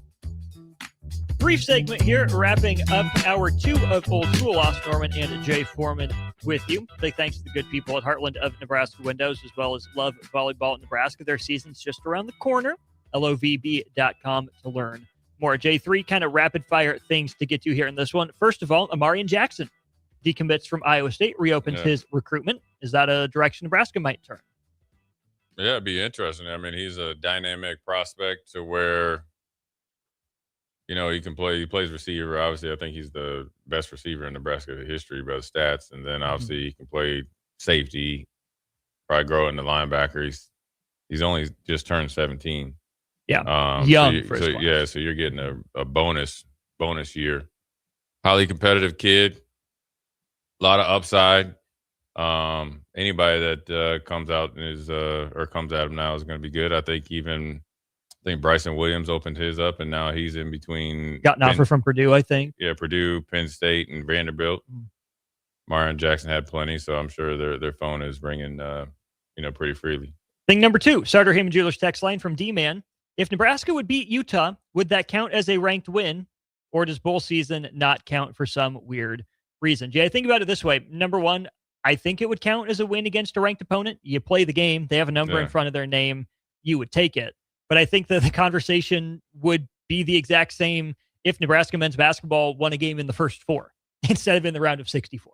You did it. It counts, but you're going to kind of feel like there's maybe a little bit of an asterisk by it. So just go leave no doubt. Just go win a regular season. Yeah, but right now you got to take it anywhere you can get it. Yeah. Utah's still a formidable opponent, so, I think you get the kudos for that. Then finally from 8985, had to get to break. This is back on the basketball train. 8985 texts in. I feel like this is a game Nebraska absolutely has to win to show that it's turned a corner and is not going to be just another up and down season with hope and then getting kicked in the groin time after time, and then hope, then hearts ripped out time and time again. Jay, do you agree? Is this game that important for this Nebraska men's basketball season? I think it's more important just for your mentality check. All right, we had a big win, get over Creighton, and then validate it after that, and you're at home and beating a team that's that's going to come in and fight, and they always come in and give you a pretty good test. But there's a pathway to it. They have to adjust to you more than you have to adjust to them. Now you just got to go out there and play. Nebraska and Wisconsin at 8:00 tonight. This will be the one matchup between these two teams this year. Nebraska will only play Wisconsin here in Lincoln. So from that standpoint, go get it. Pretty decent team to have at home. Mentality, I think, is the right word. Quick turnaround after Creighton. You had a week for the Blue Jays. You had really 2 days to get ready for Wisconsin, who does pose some challenges, but here's a kind of a role reversal.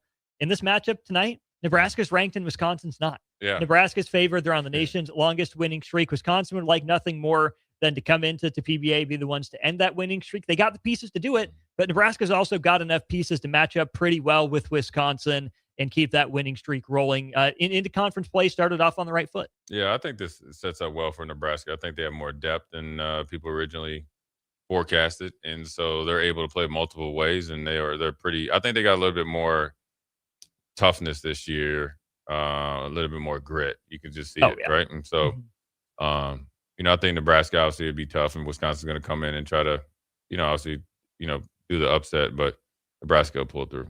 Nebraska, Wisconsin at 8. I'll be there. Post-game coming up shortly after 10 here on The Ticket. You powered through a basketball Whiteboard Wednesday. Now you get what you paid for. Jay Foreman football version of Whiteboard Wednesday will lead off hour 3 of Old School. Watch Old School live on Facebook, YouTube, or Twitch. Old School with Foreman and Orman on 93.7 The Ticket and theticketfm.com. Jack Russell of Farm Bureau Financial Services is here to help you protect things that are most important to you. Whether it's your home, your family, or your future, Jack Russell has the proven experience to get the job done while developing authentic relationships with you. Give Jack a call today at 402-421-9100. Again, that's 402-421-9100. Or visit one of his 2 locations in Lincoln or Seward and learn how you can excel in the complicated world of insurance. Jack Russell of Farm Bureau Financial Services, a trusted and well-respected representative since 1999. At Fairway Meat Market, your family, and as part of the family, they want to save you money on your meat and groceries. Now through December 14th, enjoy USDA Choice 8-ounce New York strips, $6.99 each. 85% lean ground beef, $4.98 per pound. All natural boneless chicken breasts, $2.48 per pound. And holiday gift boxes are available for $50. That's all at Fairway Meat Market in the Rockledge Square Shopping Center, just south of 84th and Van Dorn. If you or anyone you care about is facing a family legal matter, call Cordell & Cordell today at 1-855 Get legal or visit CordellCordell.com to schedule your consultation. There's a lot on the line in divorce. This is Joe Cordell of Cordell & Cordell, the largest family law firm in the country, with over 35 years of helping clients navigate divorce. But being big doesn't mean less personal or less local. Our attorneys live and work in your community, and as neighbors, they understand the challenges your families face. Divorce touches all areas of your life: your home, savings, retirement, and of course, kids. So when you find yourself facing divorce, you need a partner you can count on. Visit CordellCordell.com to schedule your consultation. If you or anyone you care about is facing divorce, contact Cordell & Cordell today. With over 100,000 clients served, we understand the challenges you're facing on a personal level. Call Cordell & Cordell today at 1-855-GET-LEGAL. That's 1-855-GET-LEGAL. 1221 N Street, Lincoln. Are you looking for an exciting new way to put your skills to work? Explore new career options in the fintech industry at Currency, a Sandhills global company. We offer full-time positions in financial sales, compliance, operations, and other fields. We also offer a 4.5-day work week, an attractive benefits package, and opportunities for advancement. Put your motivation to work and grow with us at Currency. Visit gocurrency.com/careers to learn more. This is Lincoln's home for sports talk on the FM dial. Also online at theticketfm.com. On the internet, KNTK FM Firth, 93.7 The Ticket. Winter is just around the corner. Is your vehicle ready? Don't get left out in the cold. At A1 Automotive, we prep your car for whatever winter throws your way here in Nebraska. For battery checks, brake inspections, tires, heaters, whatever your car needs to keep you and your family safe on the road, we've got you covered. A1 Automotive, always honest answers. From the chant of Husker Power to Allo Fiber powering your home and Husker Nation, Allo is the teammate you can trust. Whether you're streaming at home with Allo Internet, watching on the go with DirecTV through Allo, or checking stats and scores on Allo Mobile, Allo keeps you in the game. Bench the other guys and team up with the official internet, TV, and mobile partner of the Huskers. Go Gig Red. Visit allofiber.com/Husker Radio. Tired of asking what's for dinner? Nourished for Life has got you covered. At Nourished, they're a local meal prep company that delivers fresh, chef-crafted, healthy meals straight to your door. Made from wholesome ingredients and ready when you are. No shopping, no chopping. Just heat, eat, and enjoy every night of the week. Fuel your busy days with balanced meals that are designed to keep you satisfied and energized. Visit nourishedforlife.co to purchase meals and taste the convenience of home-cooked comfort without the hassle. Hey, Husker Nation. This is Todd Euler, two-time national champion, here to talk to you about Window World Lincoln. At Window World, we specialize in replacement windows, doors, siding, and roofing. Whether you're looking to enhance the beauty of your home or increase its energy efficiency, we've got you covered. And here's the best part. We offer the best for less. Our team is dedicated to providing top-quality products and exceptional service at affordable prices. We want to earn your business and make your home improvement dreams a reality. So why wait? Contact Window World Lincoln today at 464-7313 or visit our website at windowworldlincoln.com. Window World Lincoln, where quality meets affordability. Get rid of pesky critters once and for all with Bats to Rats. Their expert team is here to help you reclaim your home. No more sleepless nights caused by crawling critters or flapping wings. Bats to Rats ensures a safe environment for every family member. Check the website at batstorats.com for amazing offers. And if you mention this ad, you'll receive $10 off your initial inspection cost. Call Bats to Rats today at 402-781-8691. That's 402-781-8691. Bats to Rats. Have you heard about Advanced Medical Imaging Surgery Center?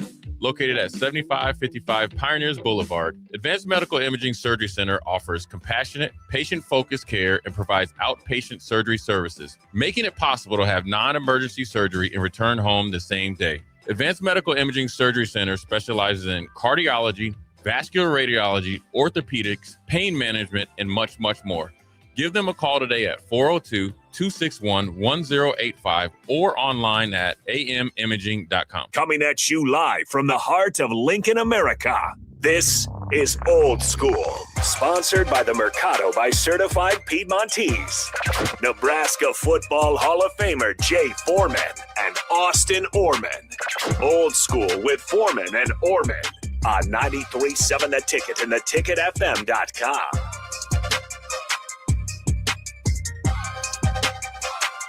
What up, 5 o'clock hour? Jay Foreman, my man, Austin Norman, back on the scene with the Gangster Lean, live at 1040 O Street. Old School, brought to you by the Mercado, certified Piedmontese, special ingredients at Butcher Shop. 84th and Havelock, 30th and Yankee Hill, 85th and Andremat / Cheney, and 168th and Maple up there in the O. A lot going on, but before we get to that, we'll do a little football business. Nebraska has a new hire, a new defensive coordinator hire. Obviously, seems like every week, even when we were winning, everybody wanted to know the difference between the 3-3-5, 4-2-5, 3-4, 4-3, and whatever else you can think of. And, the new defensive coordinator, I think it's Coach Oric, right? Oric. Yeah. I haven't actually heard it said yet. Yeah, so we'll see. Coach Rob. Coach Rob. Coach Rob A. We have Rob D. Yeah. Go Rob. Coach Rob. I saw him. I looked at a little bit of tape when they played Boise when they had Ashton Genty. They ran a little bit more of a 3-4, true 3-4, and that's kind of like a bear front. And obviously trying to stop that heavy dose of run. Then I said, you know what? Let me watch Boise and San Diego State this year, since Boise's really the only team that has a mentality try to beat you up a little bit. So it's good to see what you potentially could see. Now, I know he runs a 4-2-5, but I think the more important thing is, and I think Coach Rule touched on this, he runs, in my opinion, I watched a few games. This scheme fits his personnel. Right? Okay. So they run 4-man front, 4 down. They'll run 4-2-5. This right now is a 3-3-5. But here's why I like it, though, because it's defined now. They are condensing the formation, and there's no fair dodging, at least these guys that are playing it. And let's kind of stop you right there real quick, because I think part of the selling point of the 3-3-5 when Tony White came was amoeba, right? It can be whatever we want it to be. Yeah. As opposed to this one, you're saying actually has the definition of the roles. They do the same. They do what they like to. There's all these fancy names. They call it overpopulate the play, right? It's just run to the ball. Yeah. More guys there than they got the block. We're outnumbering you because we know exactly what we're doing it. We know exactly what we're doing. We know why we're doing it. And we have the right people doing those two things I just mentioned previously. And it's phenomenal communication. Now, the San Diego State defense had 3 really good players on defense. And to be honest with you, they had the 3 best players in the whole conference. Woo. And they played like it. That's why you see an uptick in it, right? So, you got your 3 down linemen here, right? Then you got your guys standing up. So that's no different than we see at Nebraska, right? And it doesn't matter where the front. They really, really have, in my opinion, one true backer right there, the Mike. Right now it's 3. Yeah. 3-3-5, right? So you have these guys right now. You could just say if they're in zone, right? You got a little bit of motion here, right? These are got your cover corner guys, right? Right here, you can tell by their stance there. So if they're in cover 3, right? Here's a third, and you have 3 receivers over here. So you've seen him flex over here a little bit. That's fine. Now, as this guy goes in motion and he evens out the formation, right? So essentially goes to 22 personnel in theory. This is a receiver, but it goes to 22 personnel. Or you could say it's 21 personnel with a slot when he gets over there. This guy moves over, and then this guy is the money guy who's going to cash money records. That's like what Isaac Gifford played and maybe Singleton this year, right? You're kind of like the free hitter or whatever you want. So this right here, it's actually 12 personnel. You got Ashton Genty Jr., 2 tight ends, big receiver. It's run. Especially when he's motioning into the formation, exactly what a heavy run. There's not any spacing that you do. You can't run any rub routes. You could maybe run what we used to call area routes, right? Where you had kind of come down. You got a guy that can option, flat, curl, sit down. That's it. Very, very basic. You played right into the defense's hands. The alert goes up. Should go up. Well, let me get this back here. Your alert should go up. Dang. Dang again. Alert should go up. Hey, I'm not doing that right. Alert should go up that it's going to be run. You know what I mean? Because of the formation, the personnel, when he motions in, and then when he goes to the other side, you know exactly what's going on. Will Big Ten offenses be more complex than this, or Big Ten offenses simplistic like this, a la Iowa, where you know what they're going to do, now go be good enough to stop it? Well, it kind of just depends. I mean, you play against Ohio State, you're not going to get a lot of this, right? You play against USC, you won't get a lot of this. You'll get it in different ways. Now, this run play is what we saw against Iowa. We saw a little bit at USC. You've seen it. Minnesota, we saw probably. it a little, not as much Minnesota. We saw it at Michigan State. We saw it Northwestern, right? Okay. So they got a pretty good, offensive line up there.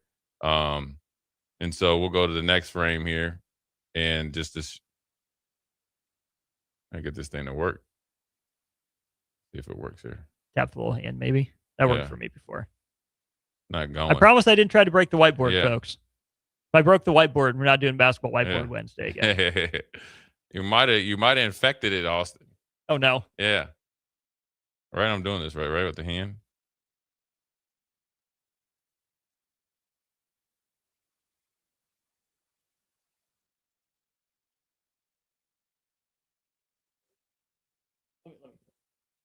Well, anyways, you go to so what they ran like as an like an inside counter, and the one thing I liked is the jack linebacker reset the line of scrimmage. So he went and took on the puller, and what he did was not only he got underneath the puller, so technically he spilled it, but he got his shoulders back square, which made the whole play discombobulated. And then the money guy or the other, 5 of the defensive backs, I don't know what they would call him, the rover or whatever, he came down and he took on the secondary puller, which was the tight end, blew him up. It made the line free or their lane free for the middle linebacker to make a tackle for loss. So when they had 3 blockers at the point of attack, they had 4 defenders and 2 of them won. And that's the really good thing about this, scheme that you have right here. And I will get it over here to the second one here if it goes. Hopefully. At least we're on the next picture, if nothing. Yeah, so now they're even here. And so the formation is even, right? So when they have an offset back here, if you're looking on the stream, when you look at run plays, you break it down to whatever their concept is, where the end is in the motion or the shift. So you could either say this is offset I to the slot since it's a receiver, or you could say this is 22 personnel and a tight formation with an offset running back. It's going to be the same run plays. You know what I mean? They're going to try to dice it up and try to influence you with the, little pipsqueak wide receiver. You never get blocked as an outside player by a wide receiver if you're a linebacker or like a, hybrid or safety. And so they play with, 3 hybrids. One comes from the safety position. If you're looking on the stream, all 3 of these safeties now are at the same level. The guy with the white thing in it looks like maybe a cast or something. He's the free hitter. And so he comes down and makes the play along with the middle linebacker. We're lost in translation here with our whiteboard here. We'll be back in full effect. But what I like about at least the way they played it, and you could maybe think that maybe this is what he's going to try to implement, is they did a really good job up front of holding the point against a double team. They did a really good job of getting more guys to the ball, and you're able to do that because the edge was set and reset. Right. So that means the play recognition was there. The communication pre-snap and post-snap was phenomenal. But more importantly, the secondary edge setter was very, very physical and met the puller on the other side line of scrimmage. So they were able to have 2 free hitters at the point of attack. So that's when you think of a 3-3-5, 4-2-5, where you think of, okay, we're trying to use more athletic ability, speed to get there at the point of it, at the ball carrier. You have to have guys that set the edge, do it with a purpose, and are not catching. So when you go back to Iowa game, at times there were some guys that were catching too much, doing the right things, but weren't meeting force with force. You emphasize getting off the ball, playing with some tenacity, pretty violent hands and technique, along with some downhill hitters. I think you'll be able to remedy that run game issues pretty easily. Now, whether you change the personnel guys or not, that's up to the powers that be. But I think more importantly, you can really fix it with the change in mindset. We can fix it. Oh, we're back. Fixed? We're back. Yeah, we're back. Yeah, so we can fix it with the change in mindset. But I think that's where he brings a lot of energy. You hear a lot of good things about him and what he was able to do in a short time out there at San Diego State, no matter what. I guess the positive to look at it is this. Before he took over, the defense wasn't very good, or at least up to their standards. San Diego State generally has some good players. I mean, Kirk Morrison is a good friend of mine. He played there. It was a KGB and all them, they played there. So I know all those guys, and they all played. They love San Diego State. So we're back online. You got the formation here is pretty even. So we're going to go to the next one. There we go. We're back in business. And you see that you got the two pullers, right? And the great thing about it, I'll just circle this guy's top of his helmet right here if I can. Yeah, there we go. Not very good. He's already blowing that up right there. Right? And so now when you look at it, they didn't lose the line of scrimmage. And then you see the free hitter back here, right? He's coming downhill with the clear path, right? I talk about alley and fill lanes. They're tight. So they're a good tackling team on this play. No doubt about it. You got to have your eyes closed, and you got to be like opposite day to miss a tackle. The running back is 7 yards deep, and you almost match it with your free hitter, 7 yards. So by the time he gets in the line of scrimmage, you're going to meet him. It's going to be force to force. But then you have another outside guy, right here. That's the secondary force guy, because the original guy that I did with the black here, I'll get it all the way back, right? We'll go all the way back. So the original guy right here,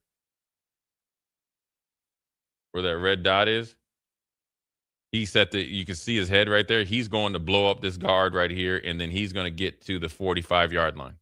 So he's already burped the offensive line. That's 3 yards back of the initial line. Well, that's where he's going to, at the end, you'll see where he's at.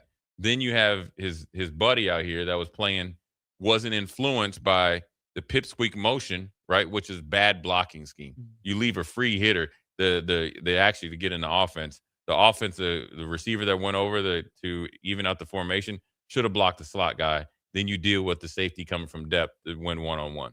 But you gave him a free hitter. Then he comes down with a nasty attitude, and he blows this guy up right here. Pulling tackle. Yeah, he's a tight end. Oh, he blew him up. Gotcha. And the guard got blown up, and then the tight end got blown up as well. And then you have what I love is a linebacker able to scrape over top. You remember we did our first whiteboard Wednesday of TCU and North Carolina. The linebackers weren't scraping over top. Nope. They had bad footwork, bad read, and everything. You're just a recipe for disaster. And TCU looked like Dallas Cowboys that night, right? So now we're going to go to the final result here. And you look at this right here. And I mentioned that he was at the 45. That was the outside guy, or this is the outside guy right here. This contact right here. Look at that leverage, right? Now let's go back to where he started. Right there. 3 yards right here, right? Mm-hmm. 3 yards and coming in here with violence, resetting the edge, right? So it doesn't matter whether he fits inside or not. Now, this sneaky little trick here, obviously I'm not coaching, not trying to overcoach anybody. When a guy is pulling from afar, you don't have to, you most likely, you don't stay outside. Because when he's coming so far, the edge is already set. You reset the edge. He's the resetter. Because the reason why, Austin, because he's blowing him up at the 45-yard line. He's even with the running back here. He would have to stop his feet and run all the way outside. That's tough for anyone right. to do. When he's pulling from across the formation. Yeah. You have a choice. Mm-hmm. So because sometimes you could dig him out and get underneath his pads because he's pulling with depth, and this tight end isn't normally pulling. So you can really two-gap him. Let's just say it's two-gap. Now you got, now say, look, that's that free hitting linebacker right here. Mm-hmm. So is that a bad ask of the offensive coordinator to make his tight end do that? Or what's the purpose of having your guy have to go that far? It is, but like I said, I would have had the receiver that came over in the slot block out, have the tight end have time to pull and get up in the alley and maybe get on the linebacker.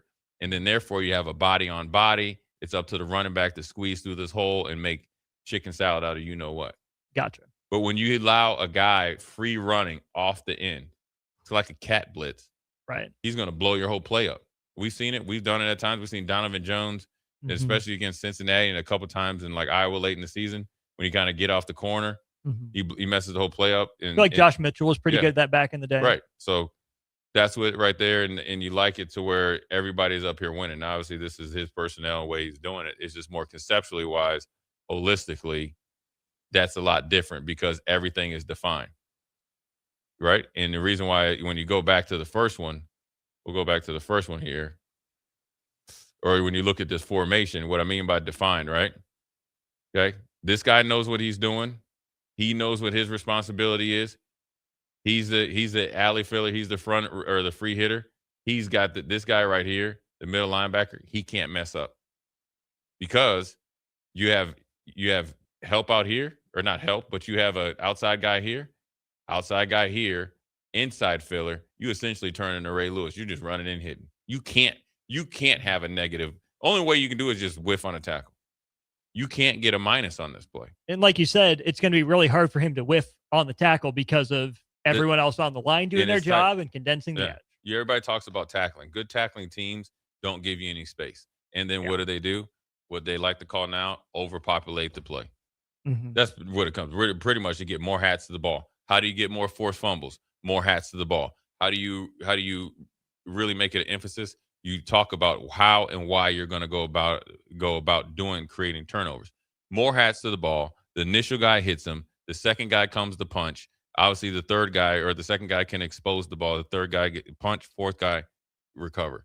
But more hats equals more physicality. More hats and condensed formation, tighter run fits, and knowing what you're going to do lessens big explosive plays in the run game. Then what does it do in the pass game? It allows you to actually pass rush with knowing it's 3rd and 8 majority of the time versus 3rd and 2 and 3.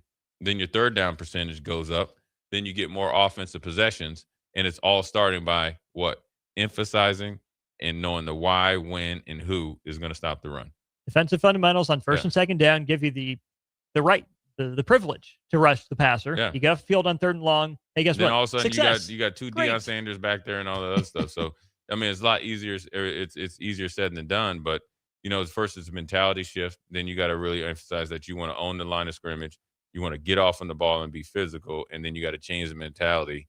Like kind of we saw the first and second year with Tony White, that you got to really make as an emphasis that getting to the ball and being physical is a non-negotiable.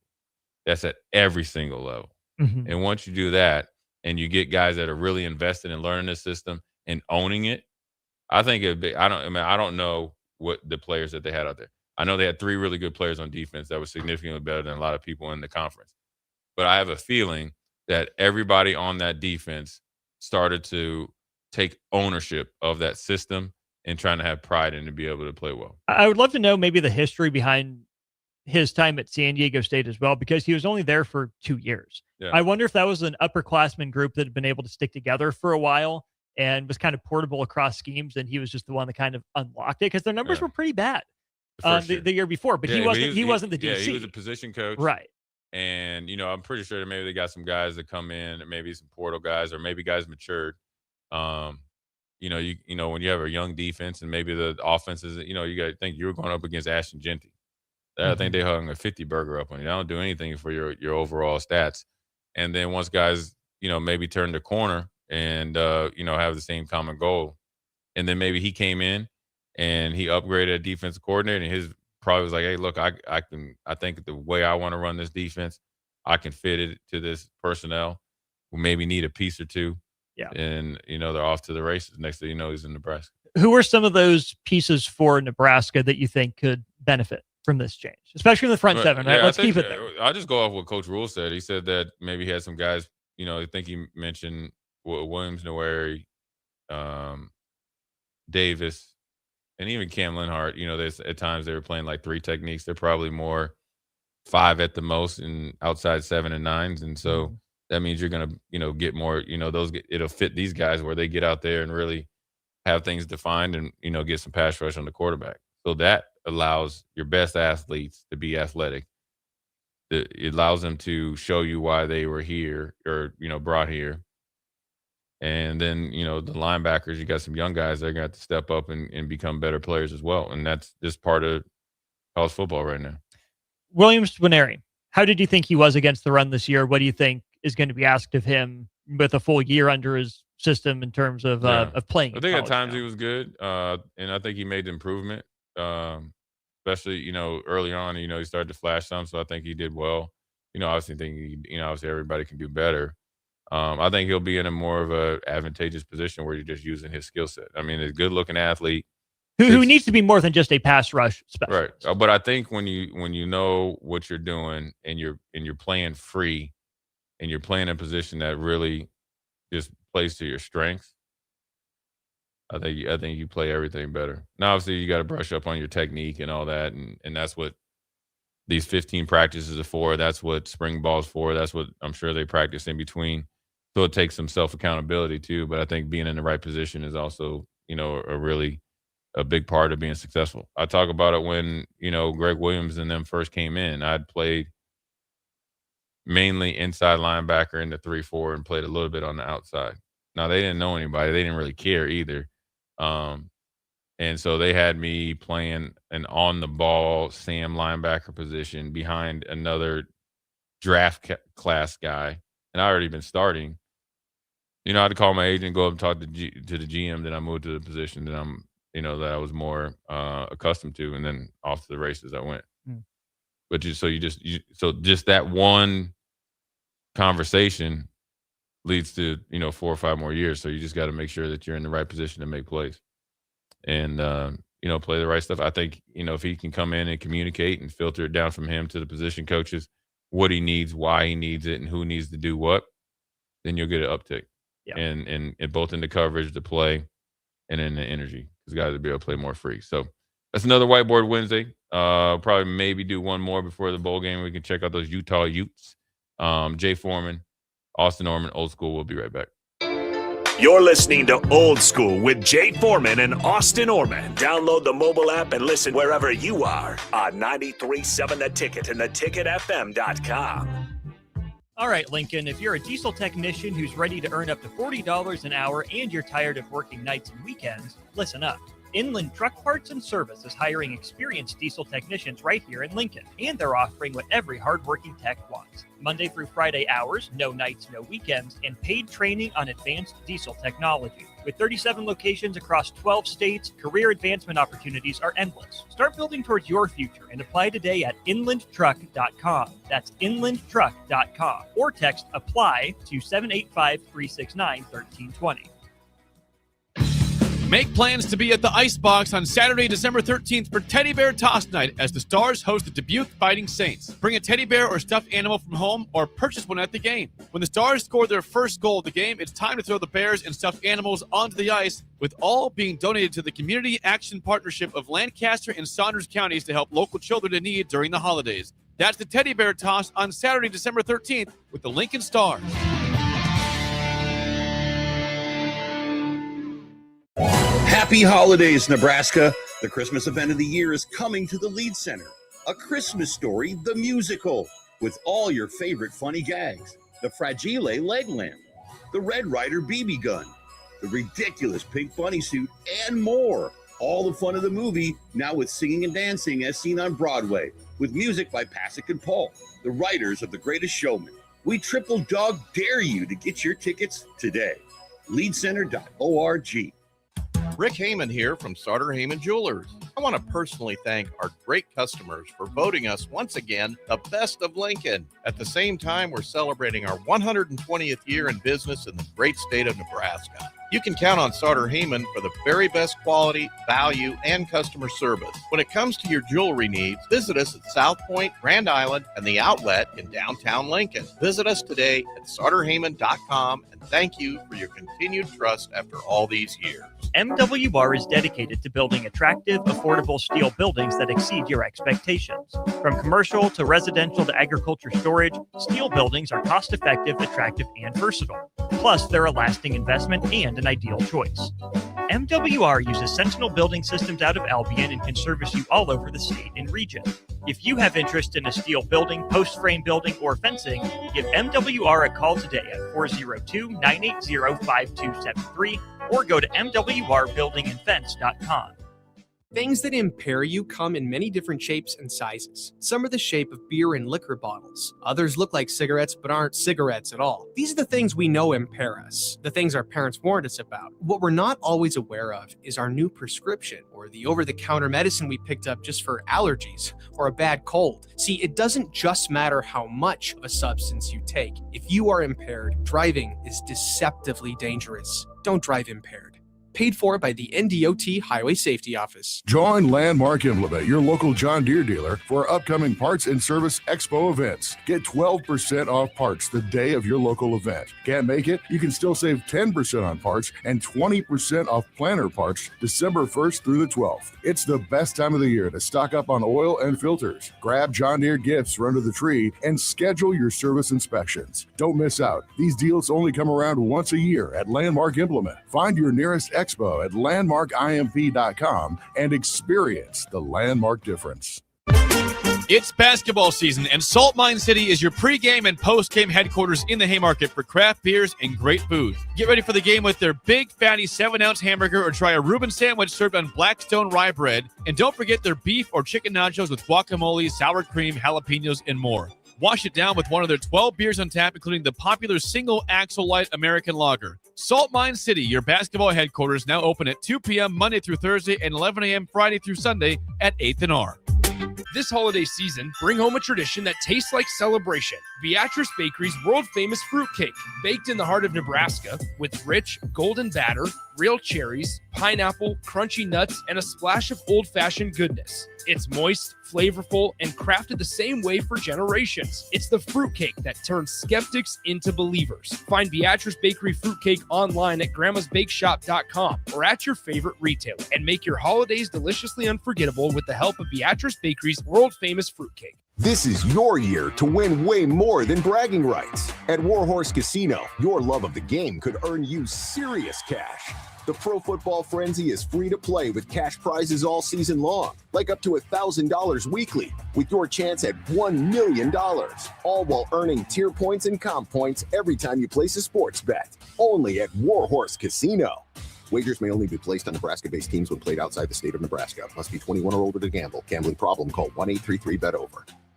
Husker fans watch women's basketball, so we can't wait to see you in the stands at Pinnacle Bank Arena this season. Single game tickets start at just $12, making it easier than ever to watch the Huskers from the best seat in the house. Don't miss your chance to witness the energy, the hustle, and the heart of this team live in PBA. Huskers watch women's basketball, so get your tickets now at huskers.com/tickets. Go Big Red.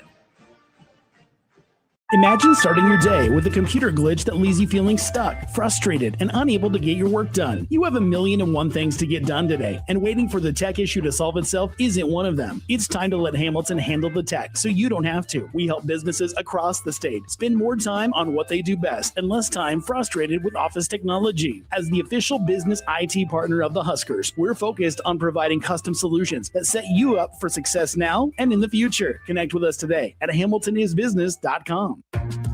Back to old school with Foreman and Orman on 93.7 The Ticket and theticketfm.com.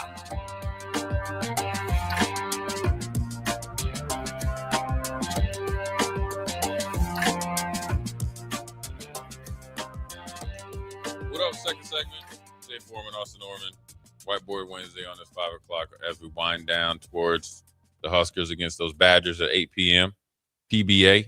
Should be a good atmosphere and obviously a good game. But, just like that on a Wednesday, on a slow news day, right? Nebraska's already kind of done their thing. And, the NBA's kind of kickoff. NFL's kind of like up in the air. Chiefs aren't very good. Colts signing a 44-year-old quarterback, and all that. And a 44-year-old quarterback to face Seattle. Yeah, that's not San Francisco. Yeah. Jacksonville and Houston. Boy, you better get that. You better get that hot tub ready. And the cold tub, the hot tub again, and the cold tub. Yeah, you better get the red light treatment or whatever you call it. And then here comes your boys up there from Michigan. A week after signing day. That means you sign your class, and that's coming off of getting trounced at home against Ohio State. You got embarrassed against Ohio State, and then now you've been under investigation. Your head coach has been under investigation for inappropriate relationship, and he is fired for a cause. That means your key card and everything was just nullified right then. Text line, what's your thoughts on? I think if he would have won, if he would have beat Ohio State, number one, or if they had a good enough record by losing Ohio State, still got into the college football playoffs, you wouldn't hear about this. I have maintained this. I said it from the beginning when he was the replacement. I think it was the right move and also the convenient move for Michigan to make him the full-time head coach. I think that he was going to be the easiest guy for them to fire as well.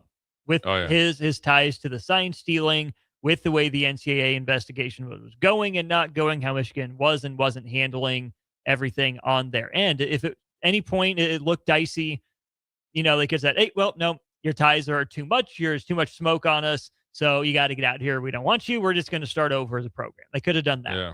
Or if the results were bad enough, we took a chance on you. We thought you were going to be the guy, but sorry, results weren't there. We can get rid of you for that reason anyways. And here's a third option: impropriety. So that's one that I don't think Michigan was counting on. You can't count on. You don't want to ever assume that can come into play for one of your coaches. But Michigan had so many easy way outs of Sharon Moore's deal as head coach, and they found an even easier one. Yeah, well, thank you. Because you got to remember when he first was hired, he didn't have his contract signed until like the third or fourth week of the season. So there was obviously things that were holding that up, in the very beginning. And when you think about this right now, and sure, he's obviously under a lot of pressure or whatever, and obviously embarrassed, and rightfully so. But I always tend to think about the system. So I always talk about coaches, like it's when you're a head coach, and that's why it's always funny to me or weird where they're like a coach, maybe like Brian Kelly, you kind of get, your ego gets too big and all that, which is great because you make a ton of money. You have probably absolute control over everything at the university, which is fine. That's part of the job. Mm-hmm.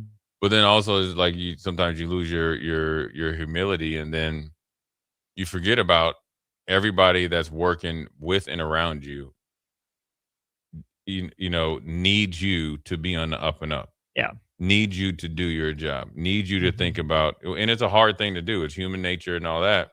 I always tend to think about them because, you got to think about Wink Martindale, right? He came to Michigan. He kind of revived the defense, and obviously, trying to really get it back to where he wants it. Who knows if the new coach is going to keep him, right? Because especially if what the deal is. Offensive coordinator, Underwood, he was a big get from, flipping from LSU to Michigan. How the whole status of their football program is up in arms right now. Now, I do think, like you said, from the time he signed his contract, the end date was you had a clock like we have over there with the seconds ticking and the minutes going, or the seconds going fast and the minutes going even faster now, that once they found their reason, they feel like they can. Now, Michigan thinks that they can go poach a coach. Oh, they absolutely do. Faster than Penn State. Some of that was on Penn State. Well, Penn State didn't know. Penn State forgot who they are. And that's their whole slogan. We are. Yeah, but you're supposed to remember who you are. Yeah, you are 53 days late. I think Michigan feels like they can call up somebody right now at a blue blood and get you to come to Michigan. Okay, we've had about an hour to stew on it now, hour and a half. Your top 4 or 5 guys from Michigan.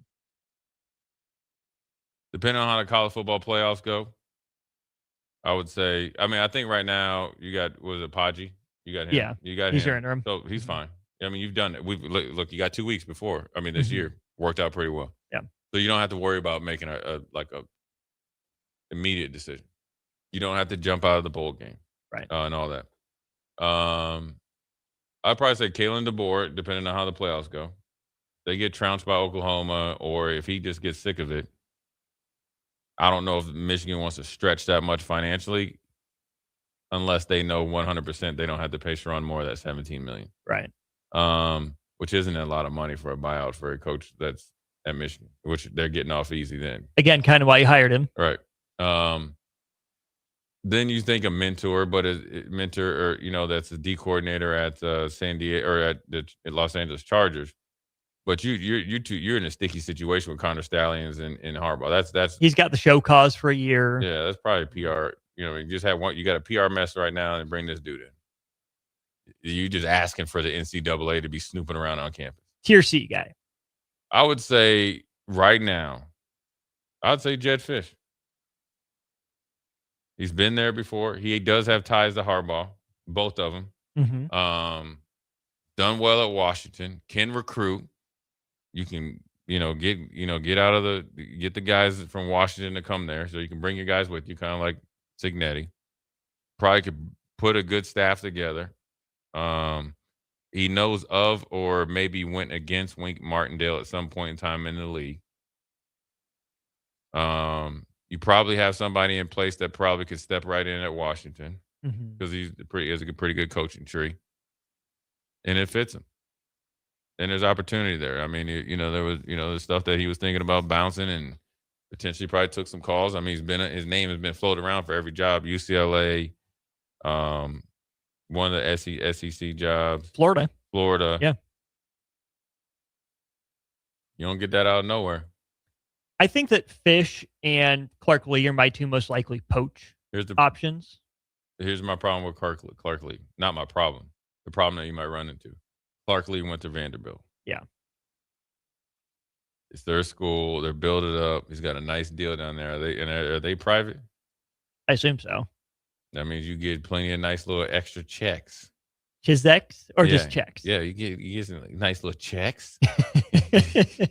So you in Nash Vegas down there, you might think you got it, can't get it much better. It's SEC to Big Ten, which is kind of a weird jump, but it's Vanderbilt to Michigan. I think if I'm Clark Lee, you got to consider it, man. It's probably like Matt Campbell leaving Iowa State. You've taken him to the mountaintop. Yeah. I still can't shake the idea of Brian Kelly getting that job. I again wouldn't like it, but I think he's got to be an option. But if you're DeBoer, do you really leave Bama? I know that they've been trying to run you out of town. They're just testing you. That's what I think it is. They just testing you. Do you leave Alabama? I wouldn't. For Michigan. Well, there's actually probably more to do in Michigan. But DeBoer's a Midwest guy. He's from like one of the Dakotas or something, right? Well, something like that. Yeah. But man, leave Bama? Leave that gig? For the mess that's going on at Michigan? At least at Alabama right now, it's a football mess. Not an everything else mess. Yeah.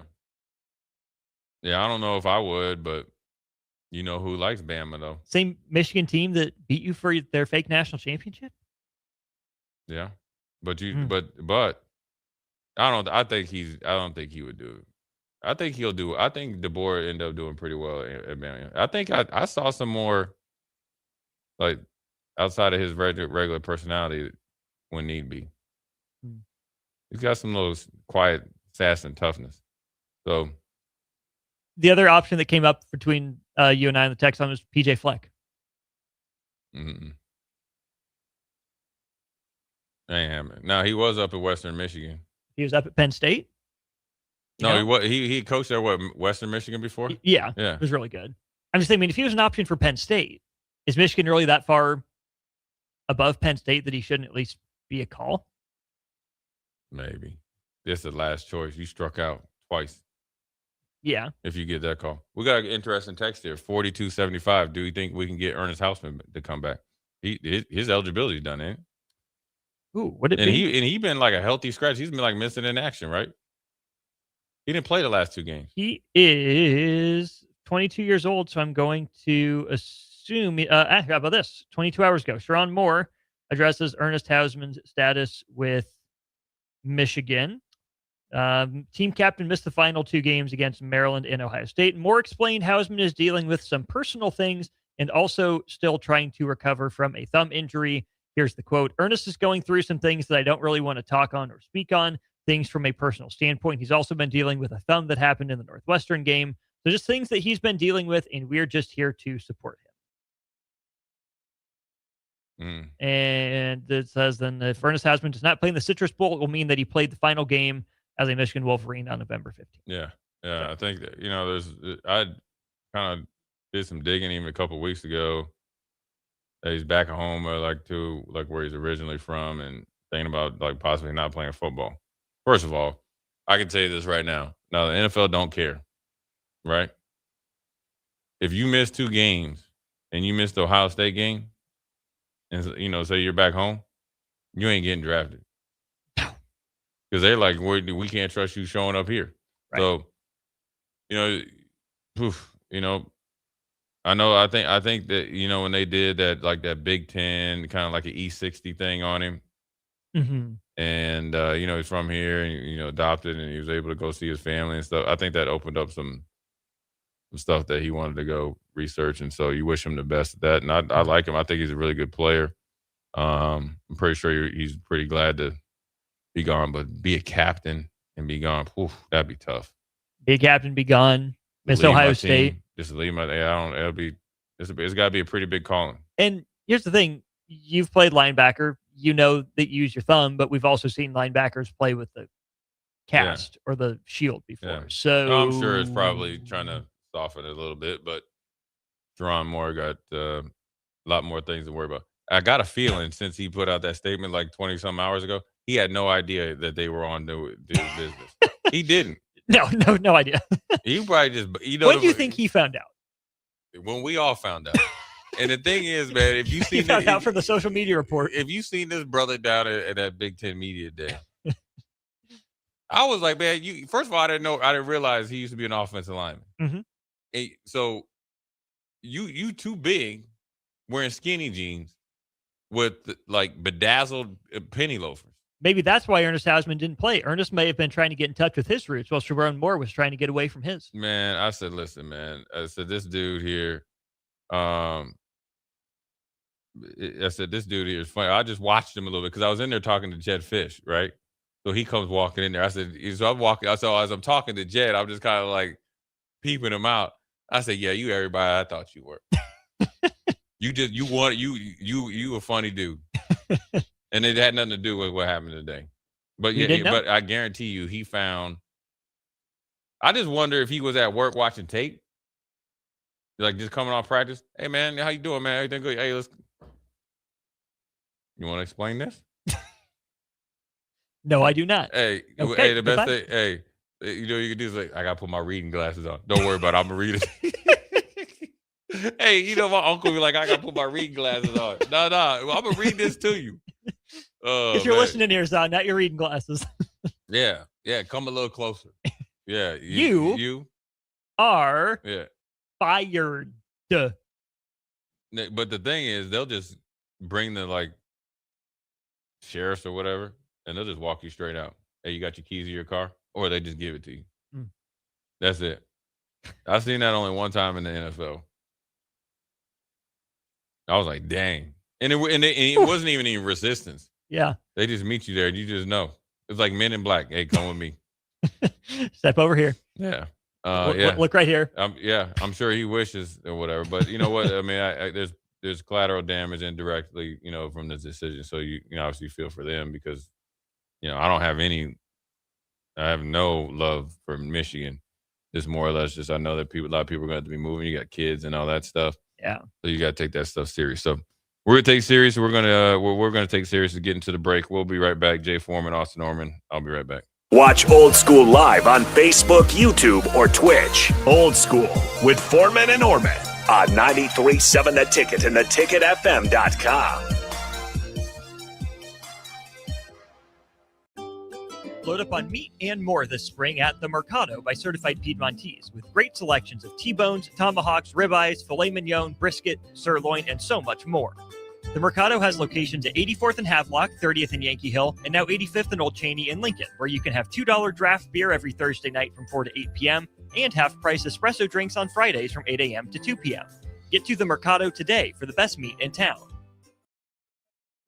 And for all with Bats to Rats. Their expert team is here to help you reclaim your home.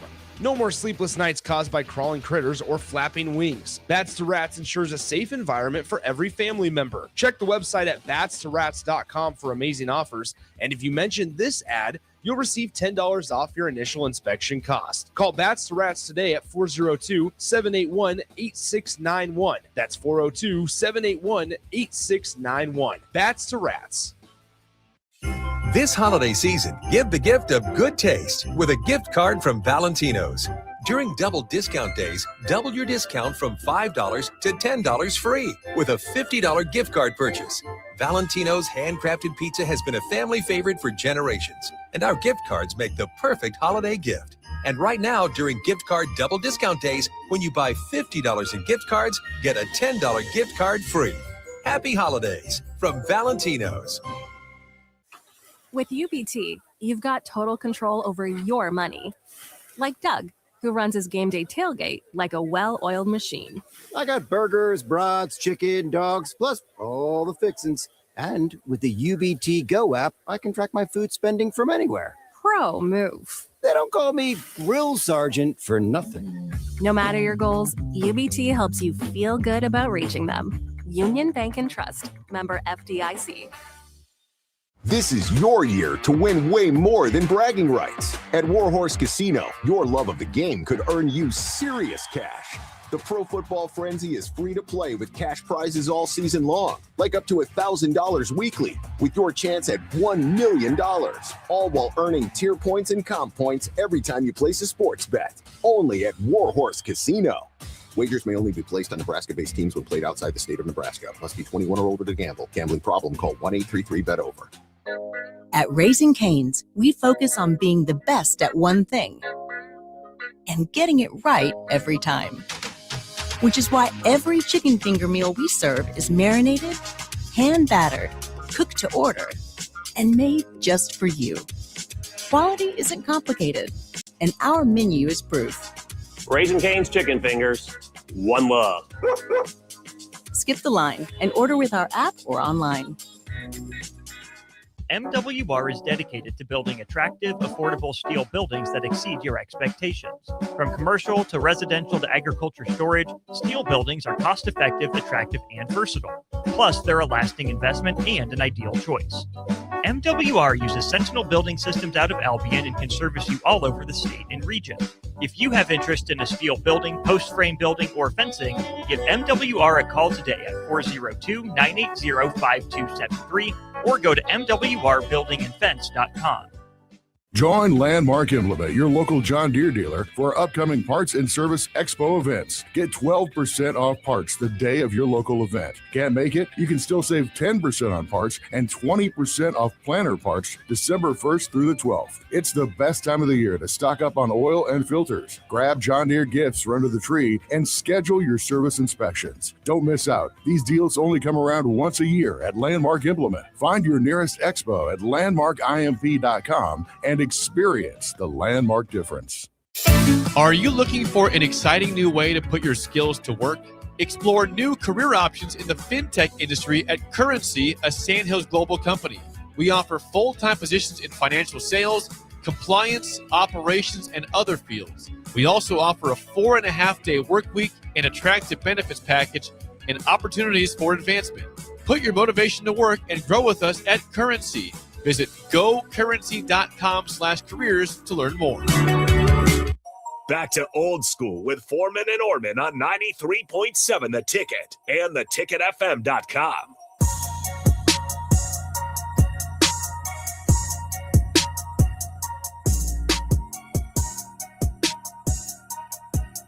Well, we're back. Jay Foreman, Austin Orman, quick segment, Old School. On a wacky Wednesday, we'll call that. It's not even hump. What the hump day? Hey. Well, it is what it is. But a lot going on. We had White Boy Wednesday for the basketball, which is great. Great job by Austin. Then we were able to get it going for football with the new defensive coordinator, potentially what Nebraska could or will do with their personnel that they have, so forth and so on. So we'll see. And then obviously we had, breaking news that we didn't have to do anything else. That's just the great thing about it. Just let Michigan keep doing what they're doing. 2 years ago, you got caught. Hired a coach that was that erased all the text messages between him and that one guy, remember? Then you had the assistant that was breaking into people's emails. Yep. He got fired from home, like dialed into the thing. Oh, yeah. Harbaugh was like, essentially had no idea what was going on. And then now you got Sharon Moore, topping it off. So whoever Michigan hires next has got to be on the up and up. So Nice Mike Riley. it's either Lincoln Dry Brisket Riley or Jed, my main man fish. You heard it here right now. Houston's finest. He was cool when he was a young buck, man. Yeah, he had to get the gap. I can see why he recruits well. he was good. He recruited me off the edge at plenty of time. There we go. Yeah, he's a good dude. So I don't know. Wish all the assistants the best, and hopefully, the players that are wanting to play in the bowl game can start to focus on the bowl game, so forth and so on. So for Jay Foreman, my man Austin is back in full effect. Old school. We will holler at you tomorrow. Probably have a Sharon Moore update.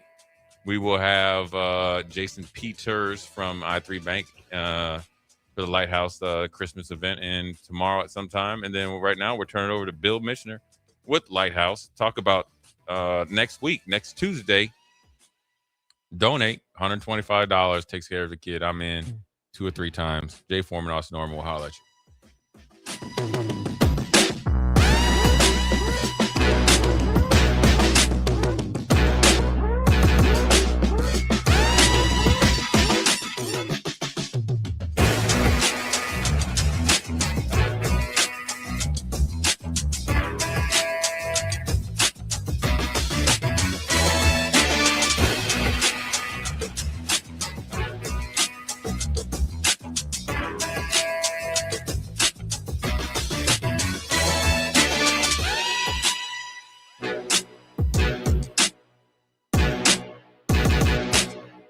This is your year to win way more than bragging rights. At Warhorse Casino, your love of the game could earn you serious cash.